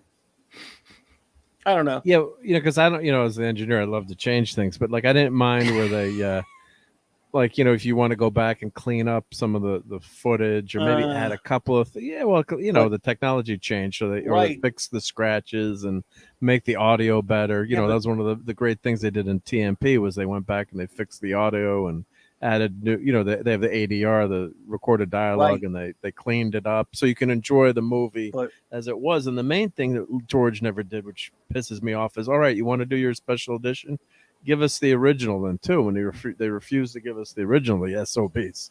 So that's why all the fans had to create these, special versions, the despecialized editions and things like that, where you could experience it as you did in the theaters, and messing around with Han shooting. It got worse. Shooting first. Wait a minute. Empire got worse though. He went back and screwed with it later. You know that, right? What was the next change? Oh my God! What he did to it? Don't you remember what he did? I'm forgetting. He went back, like everyone said. He's never finished. It's true. He's the son of a. Oh. All right. In Empire Strikes Back, folks, there's the scene, of course. And he, first of all, in the special edition, he changed some of the dialogue with Vader and the Emperor. And then later, he went back and originally the Emperor was played by Clive Revell in The Empire Strikes Back. Well, because Ian McDiarmid ended up playing him in Return of the Jedi, and then later he was, of course, in the prequels. Freaking Lucas, after the prequels, went and changed. Oh, they changed his voice. That's right. There's a special edition. They changed the whole thing. They reshot it with Ian McDiarmid, and they took Clive Revell out of it. Oh, that's the Han shooting, not shooting first or shooting only, of course, pissed me off in the first one. Everyone was pissed about that. Yeah. And they changed it again on Disney Plus. They actually re-edited that scene again when they uploaded it. Then there's the McClunky scene. Yeah. So Lucas can go straight to welcome back, Ezra. Sticks. Yes. to Bantha fodder. I had to address something Jill said. Jill, I did not know this. You're watching Red Dwarf. She says, I'm watching Red Dwarf and my son really loves it, but I'm afraid he's going to get in trouble at school by calling people a smeghead. He might. That show is so brilliant. It's a mess. It's so great. I love Red Dwarf. Ezra's back. Yep, Ezra is back. Red Dwarf Ezra is. I've never seen. I love what Douglas Adams did with when he would write his science fiction. It was Hitchhiker's Guide to the Galaxy is a mix of some science fiction. Of course, he wrote great Doctor Who episodes too, but it's a mix of science fiction with great British humor in it. Red Dwarf is similar. Red Dwarf sometimes uses really actually crazy hard science fiction, and yet with that crazy British humor in it that I've never seen anything. It should not work, but it does because his brilliant characters, and the show got better and better and better as it went along. And then I know Naylor and what's the name, whatever the guys, Douglas Naylor and Robert Grant hate each other's guts, and they broke up, and the show got different. But when they brought it back, they're for like 12 seasons now because it went on for like 20-something, 15-something years. It came back, and they made some new ones fairly recently, and it's still good. They're old. They're all old as Methuselah now, but they're still good and they're still funny. Not as good as the first, 6 seasons, of course. Nothing's better than that, but God, such a good show. I've watched Brits have the best TV. I've watched it almost as much as I've watched Star Trek and Blake 7. What's that? I say Brits they've graced us with so many great TV shows, and a lot of shows have been remade for America too. So Till Death Do Us Part was All in the Family. The Office, more recently, but they tried Blake 7. I mean, not Blake. They tried Red Dwarf twice. You know that, right? Yep. But I'm saying, all these shows have been reworked for the U.S. So this, Sanford and Son is actually a remake of a British TV show. So there's a whole slew of great shows that the BBC gave us. That's true. Could not be reached. It's true. So go ahead. Sorry. No, I was just saying. Yeah, this was a lot of great stuff that. We owe the Brits to. So if Retro Dickie is here, yep, thank you for some great. Is he here? I don't know. I'm just saying if he's here, listens later, then. Retro Dickie's not here. Yeah, sorry. I'm saying if he's around, yeah, any Brits listening, BBC had some fantastic TV shows that are really, really great. They tried 2 Red Dwarf pilots. They're really garbage. Terry Farrell was actually one of them. Weird enough. So anyway, I guess, folks, I think we're done unless my wonderful first officer has anything else going on. I'm good, that she'd like to talk about. Okay. Engineer? No, I'm good. I appreciate the chance to show all the quote unquote junk. I love. Well, you're the one that has to put it all back. No, it's gonna take me a half hour to put it back. But that was the funny thing was I grabbed for another. We'll do it another week, obviously. But I'd grabbed. I found my Star Trek fan club issues. I have about 30 or 40 fan club issues. I know Raquel will love seeing those. So we'll save that for another week, obviously. Maybe show that next week, maybe. Yeah. Show that next week, and cool. And I didn't really think. I always think that I have more, Star Trek stuff and other stuff. I guess. He never run out of Star Trek stuff, does he? Yeah. So that was a lot of fun. It's always, that's what I love about collecting is being able to share the stuff with everyone. So that's part of the fun, when you can show it to people. So that's. I remember that, Mag. Yeah. Star Trek fan club issues. What? Yep. Star Trek fan club issues. We're doing a teaser for next week. This is the teaser section for next week. Yeah. I remember that, Mag. I think I had a couple of those. Coming soon, yeah. Yep. Wow. Look at that. There's a Gorge. Oh, I think I had that one. Oh, I don't know. I could be lying. No, I did. I say had because I don't know if I have it anymore. Unlike you, I'm not a pack rat that kept everything. And then it became the Star Trek communicator later. It did. Yeah. So we'll show some of those. And I wish I had more of them, but then it became just Star Trek magazine. And as soon as they started covering the filth in 2009, I stopped. I never bought it again. Bye. Bye. Indeed. Yeah. So, any closing words? Number one. I want to thank all the wrenches for their hard work tonight. Thank you all. Thank everyone in this community for showing up and supporting. For everyone, adding all these great comments and just helping to create wonderful conversation. I want to thank Mark D with the C. for sharing his collection with us. Don't ever forget that Mark is a maker. Let's keep pushing him to make all these wonderful things. Thank you. Thank you so much for having me on, Clobby. I love you. You're one of my best friends in the whole wide wee world, and I love hanging out with you and Mark. You guys are such great friends, and I had a wonderful time tonight. Love you, and thank you so much for being here. Closing words, Mark C with a D. Or D with a C for that matter. Yeah, whichever way. Yeah. Well, it's late. Yeah, but no, thank you so much. Just love being here and hanging out with you guys, and the chat is awesome. And sorry if I missed some of the stuff because I was away from the screen, so maybe I missed some of the chats when I'm on the other desk. But yeah, just it's so much fun showing everything and hanging out with you guys. And I guess maybe we'll stay up till 3 to watch. I will. The new stuff. I'm going to do it, but we're definitely not going to watch the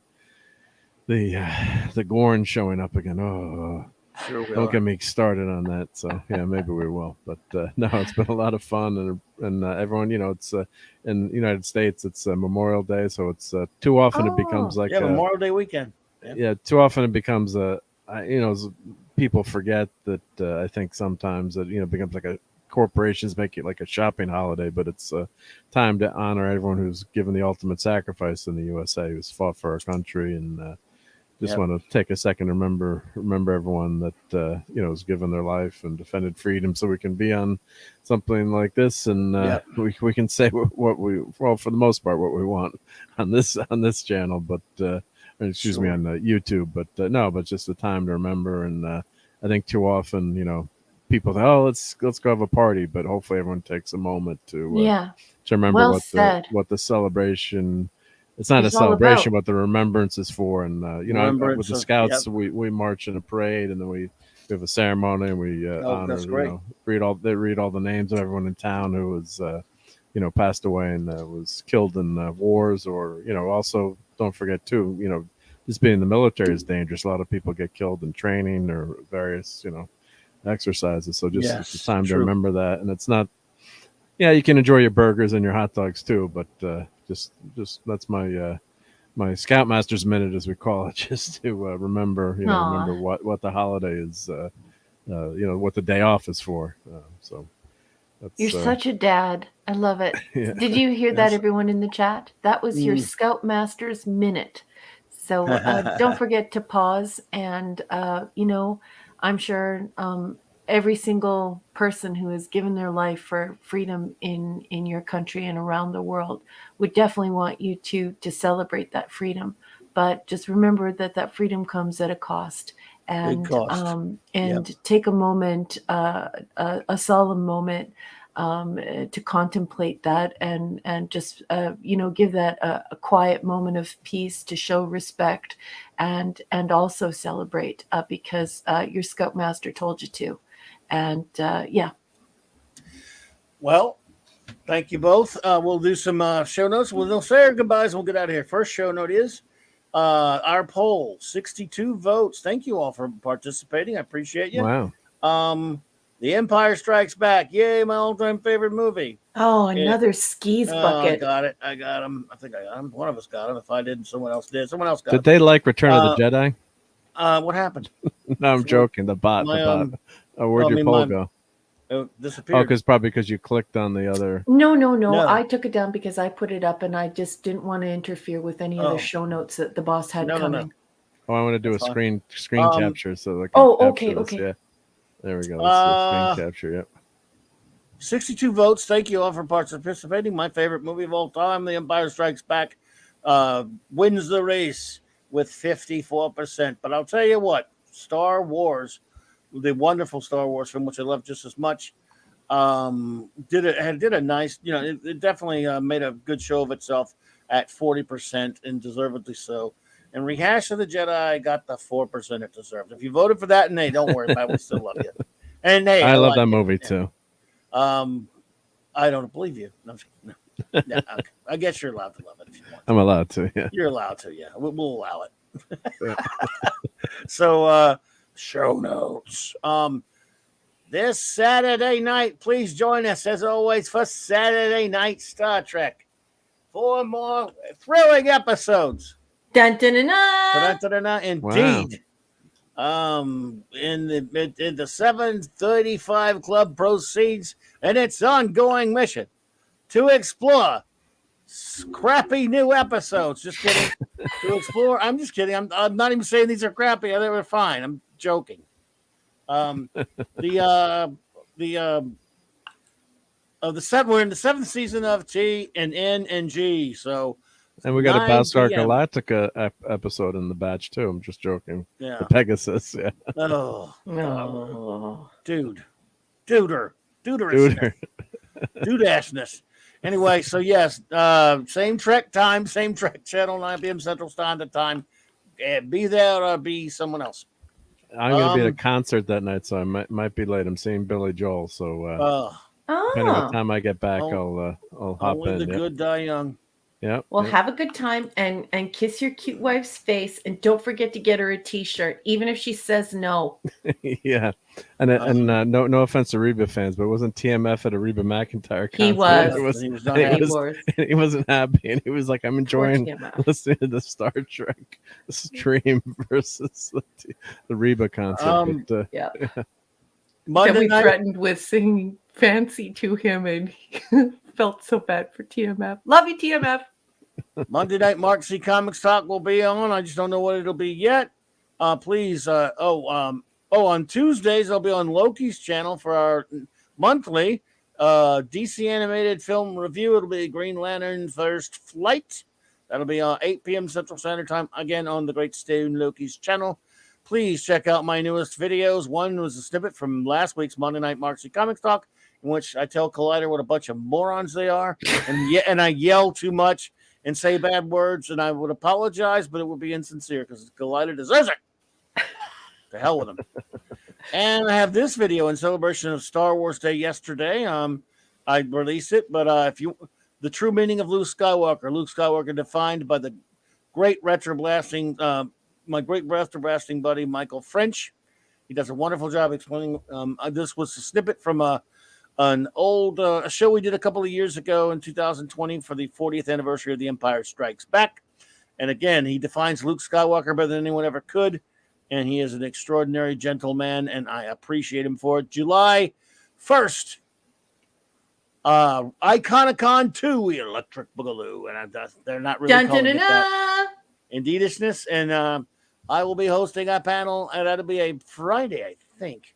Anyway, we'll get all the details and time worked out then, but it'll be a panel about toy comics.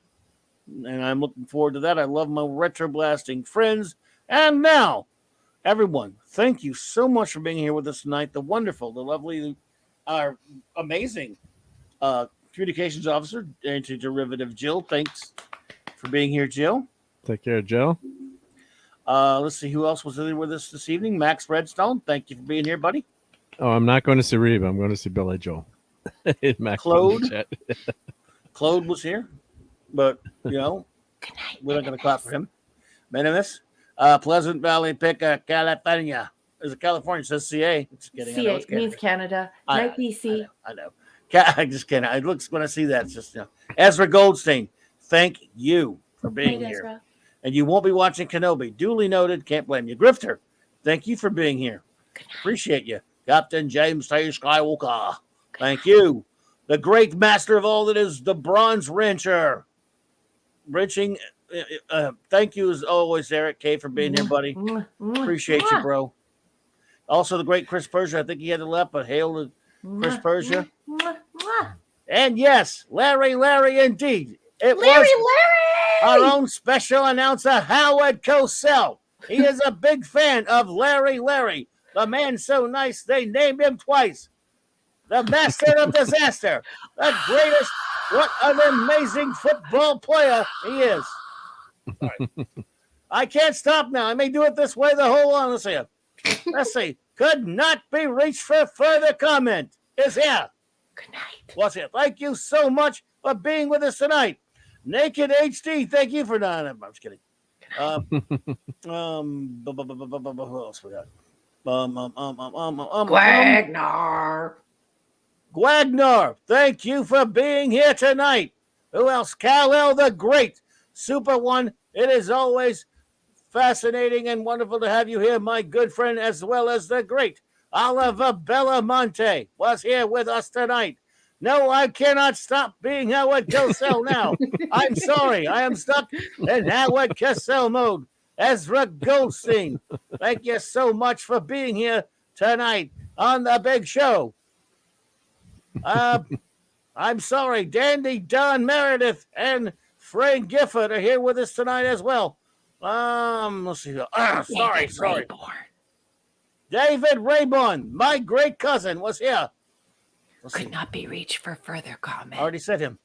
Pop Culture Republic and Pop Culture Curator. Pop Culture Curator, Pop Culture Republic, the Comic Relief Crusader. All here this evening, and thank you so much for being here with us. We truly appreciate you. The amazing Monkey Jeebus, who came all the way from wherever he came from to be here. The amazing Dad Man Walking 55. What an extraordinary athlete he is. Papa Delta Yankee.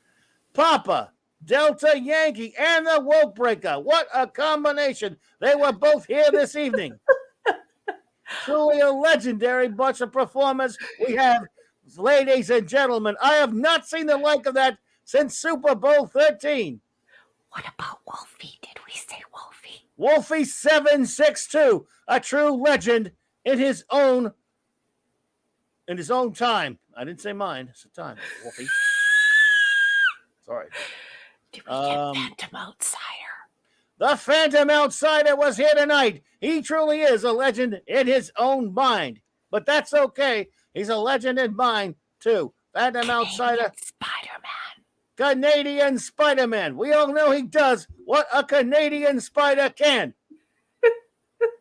If this is not annoying enough for you folks, I can keep doing it all night.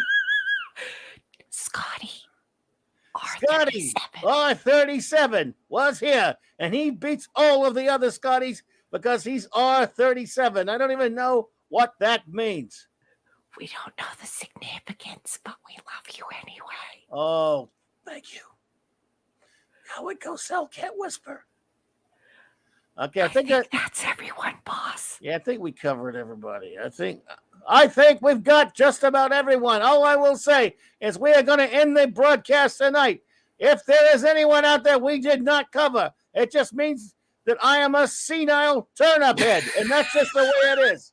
But thank you anyway for participating in Clobbering Times, the Clobby's Clubhouse, the extraordinary something or other. I can't even talk anymore. I am so.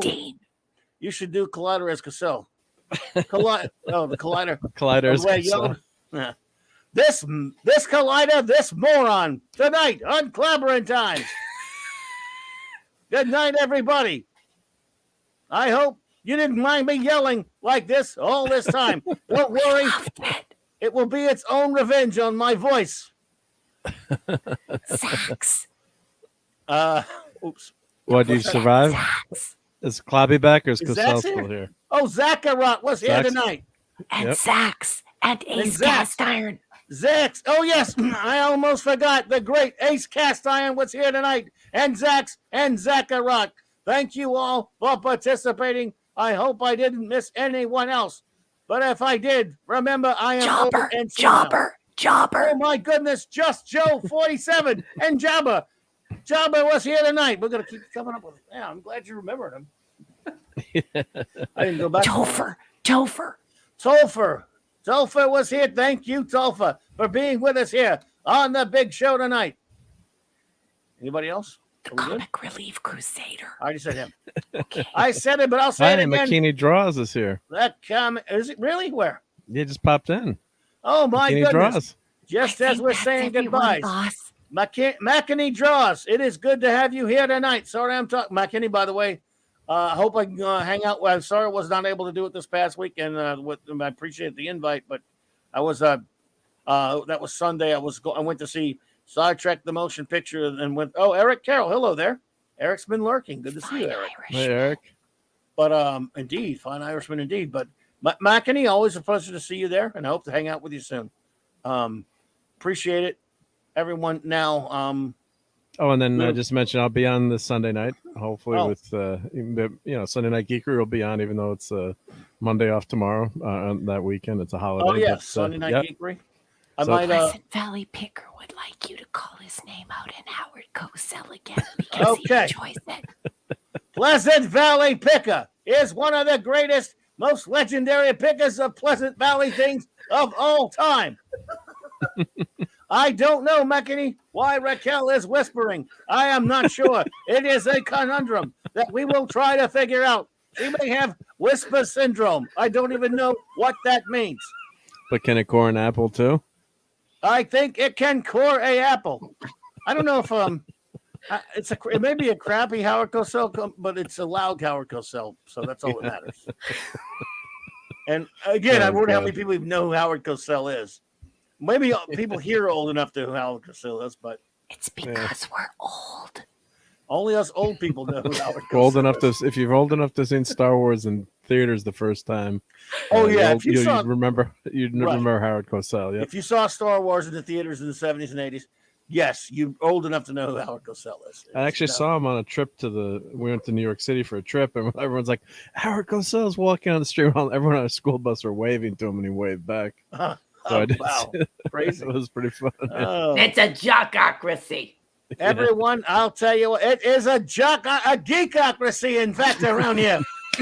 It's a damn geekocracy, and I'm tired of it. Damn tired of it, whatever that means. All I've got to say is we're going to sign out. Before we do with the credits, I would like you to watch these very important messages. Good night, everyone, from Monday Night Football. Clobby's Clubhouse.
All the loose ends in this case.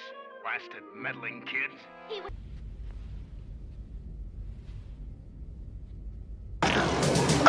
What? I wish you didn't have to go. What?